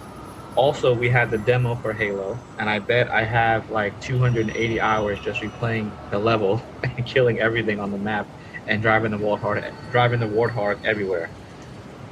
Thanks for memory lane. Guess what, Bobby? You didn't get to do it just once. You get to do it again. Because we've got another new listener. I might sign the rights to that catchphrase over. That's yours now. You got to trademark that, man. You've owned it. Who is this sacred new listener? The _blockbuster_ guy. He just writes lots of hours with Halo 2. Wow. Okay. Well, I'll head up with this one. Batmull. He's a regular contributor, and I've seen his name in the Discord as well. So thank you to you, Batmull. Everyone who's on the Discord needs to go out and pull at least one other person into the Discord. That's the challenge for this week. If you've listened to this far, and why wouldn't you? Because Bobby's sexy tones will have pulled me through over 2 hours of him talking about the contents on the back of a bleach bottle, I'll tell you. He says, Batmull says, I had a PS1, then a PS2. At the time, so I didn't get to play on an Xbox of my own, but I have good memories of going around a friend's house after school, much like yourself, Bobby, to play through the first Halo, as well as some others during the old days before everything was online. Now, sending us to the bridge this week, if you didn't think one new listener was enough, if you didn't think two new listeners was enough, Bobby, we got ourselves a new listener. That is now I want a t-shirt. And I'm the artist, I want a t-shirt that says new listener and a picture of Bobby doing the clap with the biggest grin on his face. He looks like a Cheshire cat. He's the cat that got the cream. It's like, I'm here, the show's mine now, and guess what? I've took the catchphrase off the big man. It's yours. I laid down. You pinned me 1, 2, 3. Clean fall in the middle of the ring. Anthony Joseph Gaming. Now, one thing I would say about Anthony Joseph Gaming, write that down and go check his YouTube out. Now, his YouTube channel, I stumbled across. He doesn't have many subscribers, but I tell you what, the quality of his work is phenomenal. The research this man does is absolutely brilliant. And every single video he puts out is better and better and better. He does like documentary style revisits or spine eye looks at games, and he does weekly updates on all things PlayStation, looks at other things, and yeah, he has some interesting takes. I think he looked at owning a PSP in 2020. Would it be worth doing? And that's the first video I think that hooked me in, and I was like, pretty cool. I like this guy. So I implore everyone to go check it out. He says, my favourite Xbox, and this is a great memory as well because it's fresh. My favourite Xbox memory is only getting it about a week ago. So tide is high, and there's never been a better time to listen to this show, to get the lowdown on your new console, Anthony Joseph Gaming. That's not his full name, unless that's what he got christened at birth, in which case his parents were ahead of the curve. He said, I had a serious migraine, so I couldn't enjoy it when it arrived, but the following days have been incredibly enjoyable. I've recently been getting super into 6th gen gaming, and I've never owned an Xbox before, so felt compelled to get one, and I'm so glad I did. I've been enjoying some old Tom Clancy games and finally able to give Halo a shot. The only thing is I had to go out and buy a smaller controller, as the original Duke was just too big for my hands. Well, Bobby, with that, we find ourselves very, almost weirdly, you're back in Tom's bathroom, which is now your bathroom. It's the ensuite to the master bedroom, probably the place where he did most of his killing. I mean, loving or whatever. I don't know what he was up to in there. He got arrested, so it couldn't have been good. And I'm back here in Phil, the producer's studio, who's looking at me and telling me to wipe the spittle off my face. Now, we had either time travelled or we just had one of those crazy toad dreams, freaked out on air and read some stuff out over the internet. I'll let the listener decide whether we time travelled or not. But, Bobby, one of the reasons why you're qualified, super qualified as a co-host, not only because you've got your own podcast, which is called Bobby's World Podcast, available in every reputable location you could ever dream of getting a podcast. And I must hype that up because I'm sure people won't be able to get enough of you off the back of this. And they'll be, well, I'm sure you were stampeded after last time you were on here. Not. But, you know, it'll come. And now, obviously, going to be a regular contributor to the show. I'm honoured to have you here as my co-host and wingman. Thank you very much. I'm honoured to be here. Well, crikey, it's a mutual experience. But enough of that love. I was going to say, one of the reasons why you're infinitely more qualified than the average man is because you, shaman-like, can see the ray. You've seen him before, which means you'll be able to see him again. Now, obviously, he simultaneously appears in 2 different time zones at the same time. Is he more than one man? We do not know. Now, this week, no doubt, he's peddling after everyone's fevered like grabblings for everything original Xbox. Oh, wait, hang on. There was someone late to the party, wasn't there? He'll have my guts for garters, he will. He is Mr. Xbox. His name's Boba Loba. And I'm sure, late to the party, he messaged in. He did. He's got something to say about Xbox.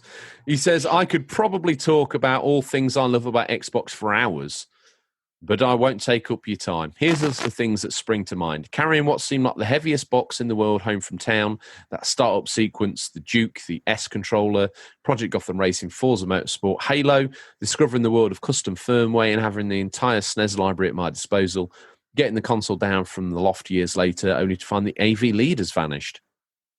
Oh. Okay, well, you got your time in the sun there, Boba Loba. Mr. XBM. So without him, we would be nothing. That's a fact. And certainly this episode's probably going to get at least 10 more views because of XBM Network. So happy days. Anyway, good job I remembered that. I see it'd be like the Xbox Godfather would probably cut my gizzards out and play it. It'd like be a weird fight. if he wasn't, if he didn't contribute.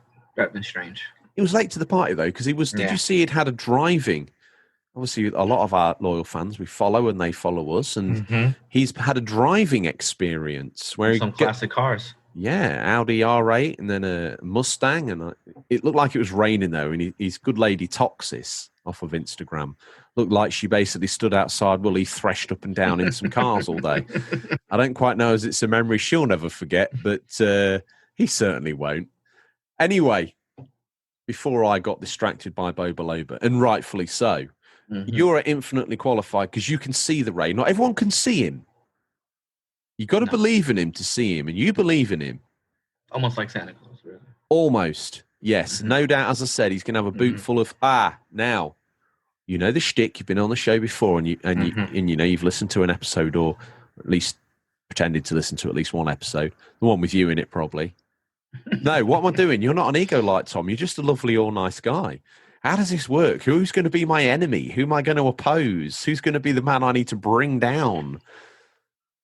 Oh, man, we'll figure it out.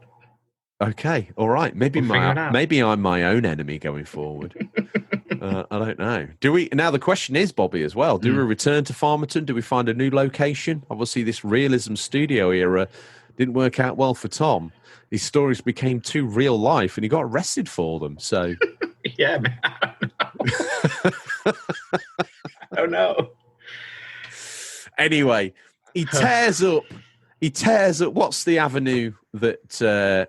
What street is Tom's apartment on in New York? It says Broadway. As he tears up Broadway, he tears up a remote Lincolnshire farm track simultaneously. It's time for a peek in what we affectionately call Stingrays boot, what's nestled between some counterfeit nappies and a dodgy copy of Battlefriend all this week. These are the new release highlights for the week 24th of August to August 30th, 2020. Listeners, these are out in digital or physical, or will be by the time this podcast's in your feed, but could be region dependent. Bobby, you know the routine. Have you picked yourself a Mummy VHS, and have you picked yourself a Mummy game? VHS, yes. Okay. And my Mummy game, I think I did. You think you have? Okay. All right. Yeah.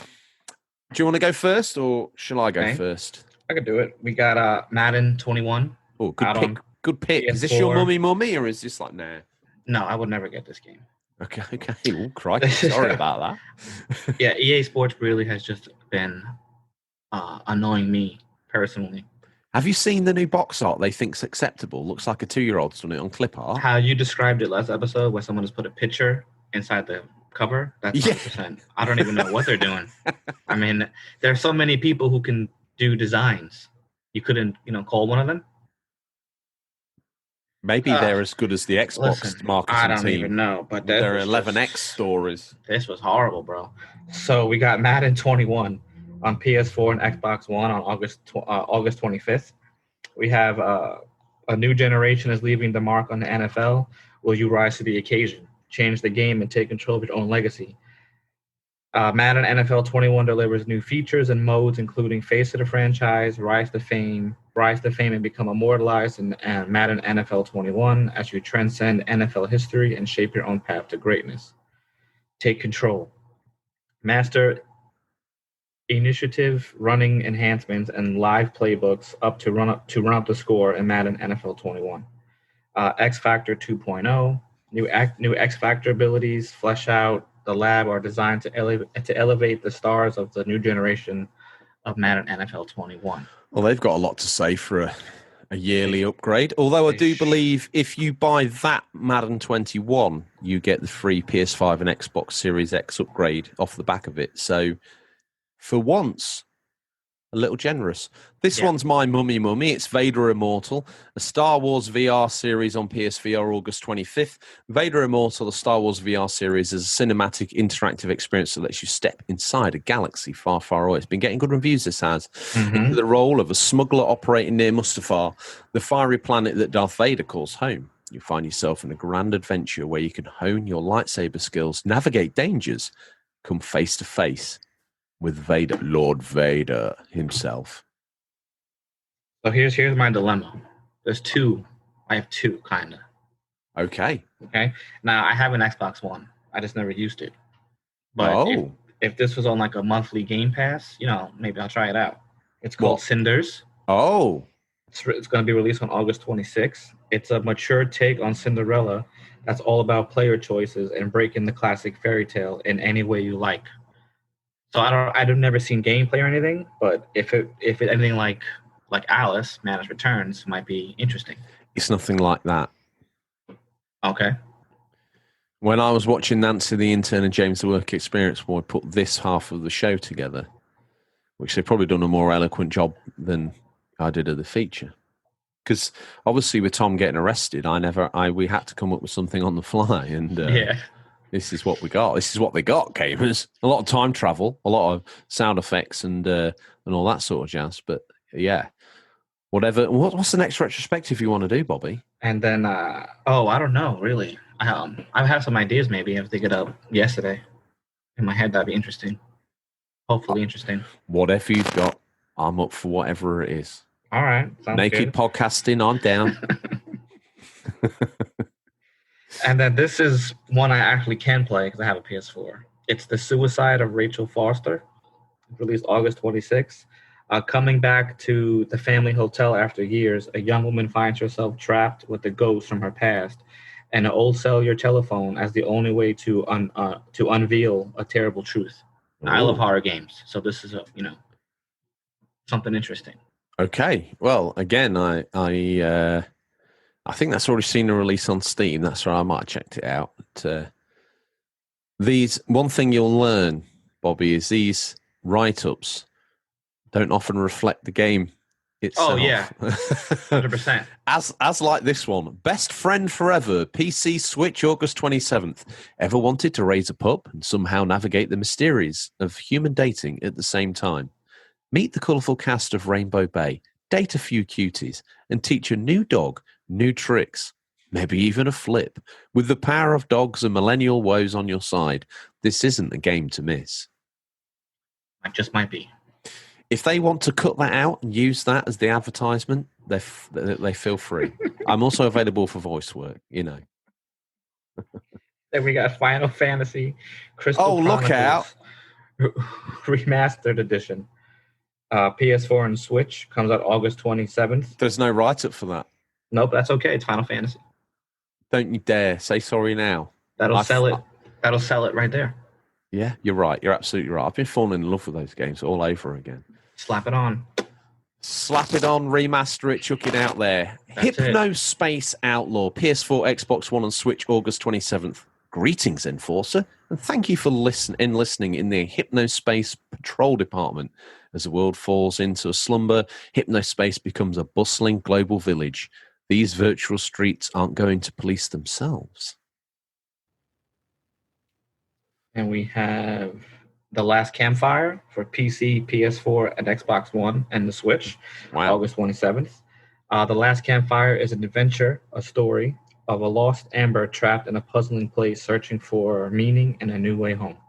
That's been something that the guys from No Man's Sky, Hello Games, have been working on. That's their next. I think they're still supporting No Man's Sky, but this is the next little game they've decided to squeeze out. This one's a horror game, Bobby. I thought you might have been in the line for this one. It's Outbreak, the new nightmare on PS4, August 27th. Return to the roots of co-op survival horror as you face monstrous hordes, scrounge for supplies, and attempt to survive the nightmare. You have one life. Make it count. That was amazing. That was awesome. We have Tell Me Why Chapter 1 for PC and Xbox One, August 27th. After 10 years apart, twins Tyler and Allison reunite to sell their childhood home. They soon realize their past is not what they remember. Now, Tell Me Why. That was on the Xbox event where we saw the Halo Infinite gameplay, if you remember. And Tell Me Why was like a horror mystery game. Now, one imagines that's on Games Pass, Bobby. Yeah, I would implore you, almost as homework, to fire up that Xbox One, buddy, that you've got parked underneath the TV for years. Check it out. The Xbox fans have been crying for fair representation, I believe it's called, on the Unofficial Controller podcast. Maybe take the option of the free. I saw you being very generous in Discord, throwing Games Pass around, free Games Pass around, as if it was just confetti at a wedding, and now you're like, You know what inspired me? Paper Mario, if you played it on the Switch, you can throw confetti to cover up holes and walls, you can hop over them. So I'm like, that's just the Game Pass, and that's all the games just being thrown up in the air. That's what you went on the Discord, and you wanted to make it rain for the Xbox gamers. Why not? Maybe as part of the me and you can bash this out off air, but I'm thinking maybe to be fair, I can contribute towards your. How much is Games Pass a month? I don't know, to be honest here, how much it is. What but I can maybe might borrow one of my friends or something. No. Maybe we can have a chat off air about how much it is, and I can get the show's budget to get you Games Pass. That'd be interesting. He said. Something to ponder. That's something to think about. While you ponder that, let's ponder Tour de France 2020 on the PC, August 27th. Compete against the peloton in all 21 stages of the Tour de France in the official game. To wear the yellow jersey, you'll need to take risks, attack, sprint, and perfect your race tactics. Challenge your friends in downhill or sprint challenge mode. This game, up next. Have I had a mummy yet or not? Oh, yeah, I picked Vader. Yeah, you did Vader, yeah. I had my eyes on this one next. It's very Japanese. It's a football game called Captain Tsubasa. Rise, I've absolutely desecrated that, haven't I? I would say Tsubasa, maybe. Tsubasa. That sounds, let's call it Captain Tiramisu. Rise of New Champions, PC, PS4, Switch. August 28th, Captain Tiramisu Tsubasa. Rise of New Champions is an arcade football game bringing a refreshing look to the football genre with exhilarating action and over-the-top shots that made the license famous. That looks great. It's sadly not been receiving great reviews, so I shall circumnavigate that. What's next up, Bobby? What you got in that boot? What do you make of what the Ray's wearing today? What's he wearing in your time zone? He's wearing a cat shirt with laser eyes and really bad cut-off jeans with only one leg. Wow. Whereas in my neck of the woods, he's wearing a baseball cap with a Confederate flag on it and a blue, almost like tweed heavy shirt. Well, he also has a Streets of Rage 4 bandana on. Does he? Yeah, it's a wild dude. It's a wild dude. We got... And you know what I tell you? His face doesn't look as similar as Jack Burton from Big Trouble in Little China. Well, you've got to be careful with that because if you describe his facial features, he only looks that way for you. When I look at him... He looks a little different each time. He's not... Yeah, you see, he's a very... He's got a real magical presence. He has. I'm glad that you can see him. Once again... Or maybe I'm just coming down off that toad. I'm not even sure. But, he's... Who knows, man? How can he be in two places at once? Magic, dude. It's beautiful, isn't it? It is. Magic is real. we got Double Kick Heroes on Xbox One. Butcher up loads of zombies in rhythm with metal. Survive on the highway to hell. Fighting an epic freak show. With 24 levels of pure madness, 6 licensed tracks, and a community-level editor to import your own songs. Sounds like it could be pretty cool, actually. Coming up, Nexamon Extinction, PC, PS4, Xbox One, and Switch, August 28th.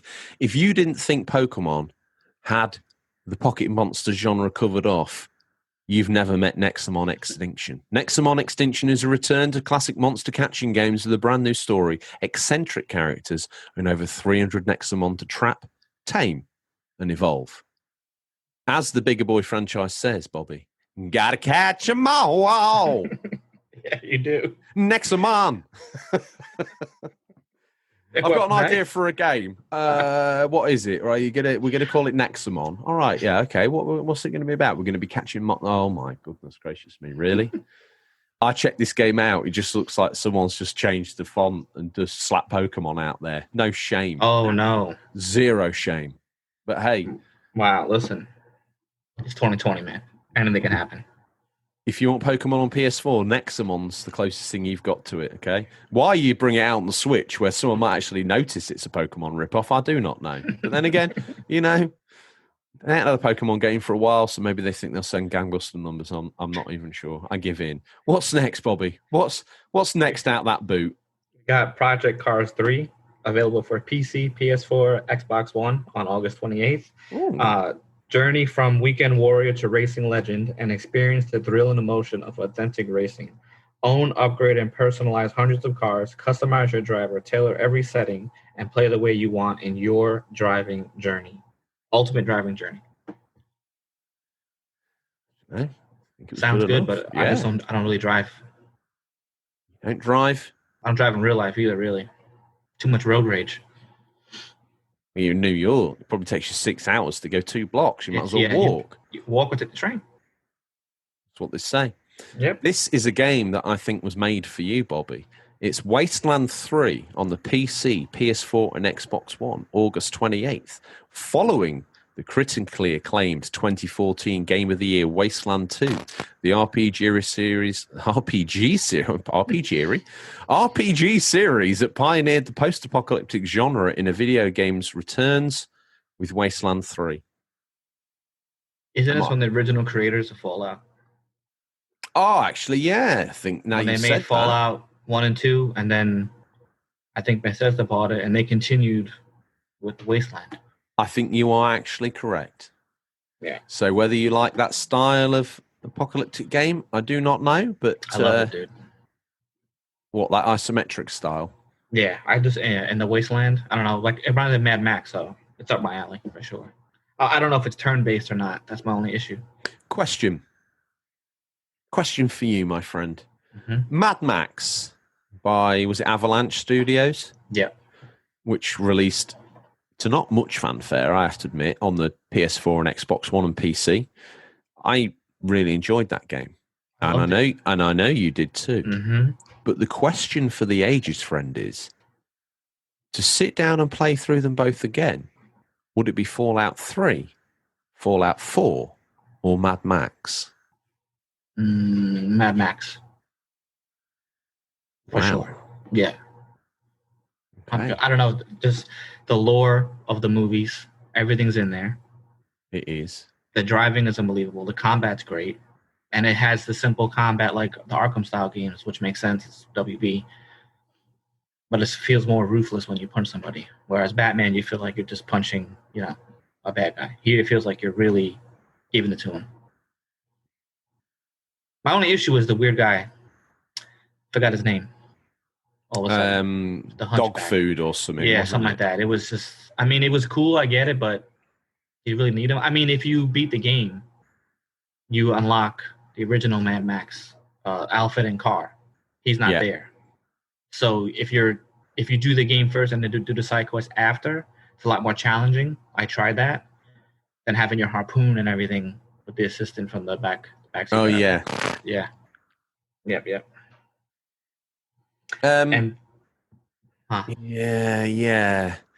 I found that the game, I really enjoyed the game. I used to love Mad Max as a kid, straight teenager. Mm-hmm. I thought it was a brilliant film, especially 2, and some of the lore that was in 3 appealed to me even more. Yeah. But I think 2 is the best one. That Fury Road that had Tom Hardy in it, I kind of think it's okay. Like, I'm not going to rave about it because I just sometimes think they should have left films, and I'd have much preferred if they'd found someone who looked a bit more like Max. You know what made me upset? I liked him I like Fury Road. I like Tom Hardy as Mad Max. Not as good as Mel Gibson, but if you ever see Bloodfather? No, I've not seen Bloodfather. I think it's Amber Heard is the daughter. I don't remember if it's her. And he's the father of the daughter, and there's like a gang issue. Mm-hmm. So he's going to go help rescue his daughter. First of all, he looks physically fit in that movie. Yeah. He had a scene with a muscle shirt. He looks phenomenal. He had a nice thick beard, right? And I could 100% see that character back as Mad Max. I don't think he's too old to do that kind of movie. No. Mad Max is not really a fighter anyway, so he's not going to have amazing fight scenes. He could still be violent without be a superhero. I think he could have played Mad Max again. It's just odd that I don't know what the reasons were behind it, but there's a bunch of reasons behind it. But yeah, he's caught in controversy. Yeah, 100%. More even than Tom. So they could have definitely had him back in there. Well, you never know now, right? But what could have done? They could have been. What could have been? Well, because my logo is based off like a Mad Max character. Well, that's all got to go now. I have like a whole bunch of controllers because I'm like, I'm the only one playing games by myself. I got no friends. I'm a road warrior. traveling down journeys through all the systems. I love it. You got a book coming out as well eventually. Hopefully soon. Yeah, Eva's editing it because my grammar's from 3rd grade. You see, we've gone 37. from locked up edgy character to a real American podcast host that's writing a book about games, and he's got more platinums than the Queen of England has got diamonds in her crown. Fact. That's why you're here, Bobby. You're the real deal, brother. Thank you for the honor of your company. And you are actually from New York. Yeah. Yeah. How incredible is that? Let's dive into the boot one last time. Windbound for PC, PS4, Xbox One, and Switch, August 28th. The Forbidden Islands are calling. Unlock their secrets. Shipwrecked on an island. Explore, adapt, and navigate the land and perilous seas to stay alive. That also interests me. It's been coming for a while, that game. It's a little bit like Wind Waker crossed with some survival desert island game, crossed with build your own raft type, go explore everywhere, puzzles and platforming action. So, yeah, I think I might keep my eye on that, maybe if it pops up in a sale. Now, with that, you read it, oh, he can't go yet. He's looking at me menacingly. He's like, no, this is at the point here, George. Don't worry, Ray. I've got this covered off. I've got a VHS in mind. Have you got a VHS in mind, Bobby? Do. What's your VHS, friend? The Thing by John Carpenter. Brilliant choice. Because I saw apparently Jason Blum from Blumhouse Films is trying to, I don't know, either do a remake or continue the story. So that kind of got, and John Carpenter apparently wants to help out with it. Oh, wow. Yeah, so that kind of got me thinking about that movie. I love that movie. That interests me slightly more because it could happen again than The Rock being in Big Trouble in Little China as another John Carpenter movie. So, yeah, that appeals to me. Now, I've done so many of these. I don't know whether I've picked this before, so I've kind of got two. If anyone messages in and says, you had that first one already, mate, I'll quite happily concede. So the first one I've pulled out, and probably I've already had this second one as well. The first one I'm pulling out is Dead Calm. You ever seen that? No. It's basically, I think it's, from memory, it's Nicole Kidman and Sam Harris, you know, the guy with the hat from Jurassic Park. Oh, yes. They're a couple on a boat, on a yacht, exploring, I think it's Nicole Kidman. It probably transpires it's not her either. Exploring across like the ocean. They've gone on a romantic getaway on their yacht. And they stumble across a boat all on its own in the middle of nowhere, struggling to make its headway. It all looks storm damaged, beat up, grotty and horrible. And on there is Billy Zane. Okay? So they rescue Billy Zane. As Sam Harris goes over to rescue Billy Zane traps him on the boat and kidnaps Nicole Kidman. Sam Harris has to survive on this, spoilers, sinking boat, which holds many secrets about its former occupants, while who I believe is Nicole Kidman fights for her very life, stranded, dead calm with Billy Zane. Now it's under the radar, that movie, Bobby, but I tell you what, it's actually frightfully good. First of all, the way you described it made me want to watch it right now. Just in that voice alone. Well, okay. Well, there you go. Well, then maybe at that note, I'll rest my second choice. And I implore you to check out, bring Eva over on the sofa. Say to her, do you know what? That's a job well done. That's in the bag. Okay. We've got this wonderful, massive apartment now that the ego that Tom used to own. We'll get rid of the Greek statues. I'll put a sock on his private part so it's not so obscene for my lady to see. I'll empty all of the goat's blood out of the fridge. I'll put some normal milk in it. I'll get her to bring the shopping up from our apartment, you know. Yeah. And I'll go meet the neighbours, JC and Beyonce. I'll get myself ingratiated with them. Yeah, because they're good people to know. Yeah, they're good people. Yeah, they're good people. Up and down with a helo all night, though. Bit of a pain in the backside, to be fair. They moan on about saving the planet, and then Jay-Z just takes off and lands for the hell of it. I think he feels like that guy in GTA 4. What's his name? The one that comes, the friend. BJ or whatever his name is. Yeah? That's real life. That's what Jay-Z's Oh my like. god, that's hilarious, dude. So cover up the statues if you want. Okay, I'll use some of Tom's locked funds. Obviously, the police will have locked his funds because they're criminal proceeds, but I'll probably have access to some of them that are in his UK bank account. I'll pay you for some storage. So whatever you think is not that acceptable, like the sort of what's some of that weird stuff he's got, like a stuffed Dalmatian on top of a white grand piano. I can imagine that's probably not to your tastes. Get that into storage, send me the bill, and I'll get it paid. All right, sounds good. Move in, okay? He's got the full Netflix, Disney Plus, Amazon package. Pull Eva over on that blood-stained leather sofa. We'll sort that as well for you. Don't worry. Put a throw on it for now. For now, yeah. Yeah, cuddle her in tight and watch Dead Calm together. A better night one couldn't imagine. Not at all. And the wine cellar. It's yours. Yeah, I was down there first time, really. Yeah. That's the first time I really went to the house, was check out that wine cellar. I don't think those occult markings and scratches on the wall are for show either. I think they're and real. No reception at all down there. Really? Yeah, I mean, it's dark. It's deep, dude. He knows what he was doing with the wine cellar for sure. One would argue the wine cellar's a cover-up for slightly more nefarious activity, but there you go. Listen, I'll discover more later. It might be like a Zelda. You pull wine out and da-na-na-na, and go over to something. You never know, bro. You think, obviously, we can't talk about, because of legal proceedings, we can't talk about his crimes too much on air. But is he getting life for that, do you think? I hope not. I mean, I don't really know the extent of what he did. But I'll tell you, bro, the questions were brutal. Really? Okay, well, yeah, Lionel the lawyer, is on about going over, Lionel Blair, QC. I can't speak really for his prowess. He's not that good a lawyer, to be honest, but that's who Tom demanded in his one phone call. So I said I'd sort it. So he's on the way over. Lionel's a bit of an eccentric, so we'll see how that works out for him. I can see maybe him going from maybe 10 years in a correctional facility to, by the time Lionel gets involved, 15 to 20 stretch. So, it might be a while before we see the big T-O to the M.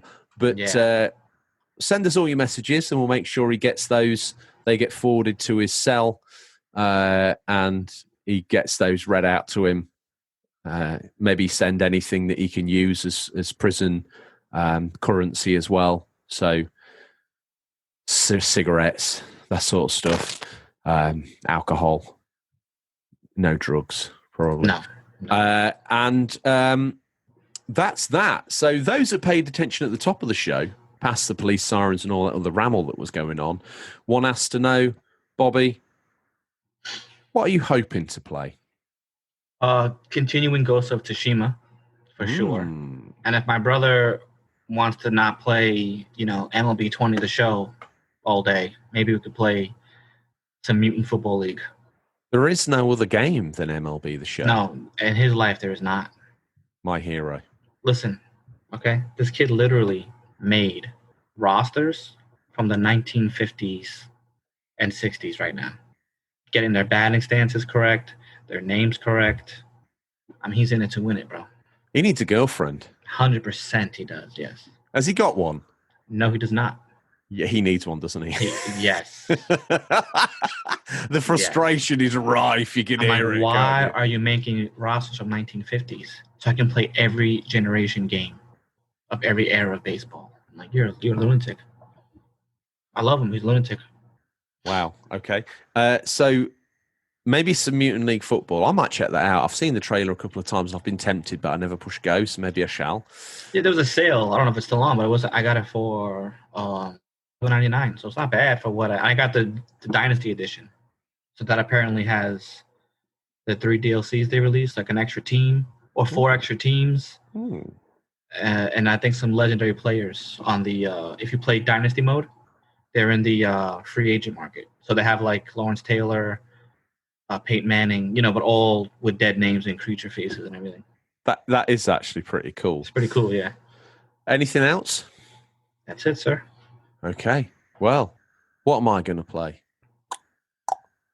I need to finish Final Fantasy 13 because Mhm. then I want to have a little bit of a palate cleanser with Metal Gear Solid 4. I don't know how long a game it is. I should imagine I've probably picked like a 60-hour epic again here, haven't I? And then once I've had a palate cleanse of one thing or the other, picked up today in a physical sale, went into an actual shop, face masked up, and sanitizer gel, the lot, used some tongs, some barbecue tongs to pick the games up and put them in a basket.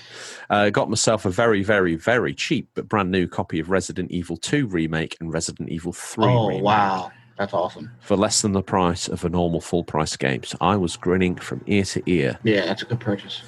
Yeah. James, the work experience boy, came.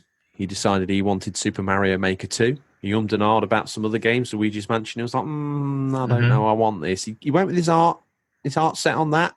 That's what he came back with. So yep. We'll see if it's a little older game, but maybe you can give us his thoughts. Other than that, what else am I going to be playing? Might pick up the Vita and give myself a little bit of Darkest Dungeon again. If there's I challenge. have that. I have that. Have you got that? On the Vita, yeah, I have it on the Vita. Have you platinumed it? No, it's the hacked Vita. So I just download it from the store. You can't earn trophies with the hacked Vita. You just said that on air. It's okay. That's another co-host I've lost. Next week.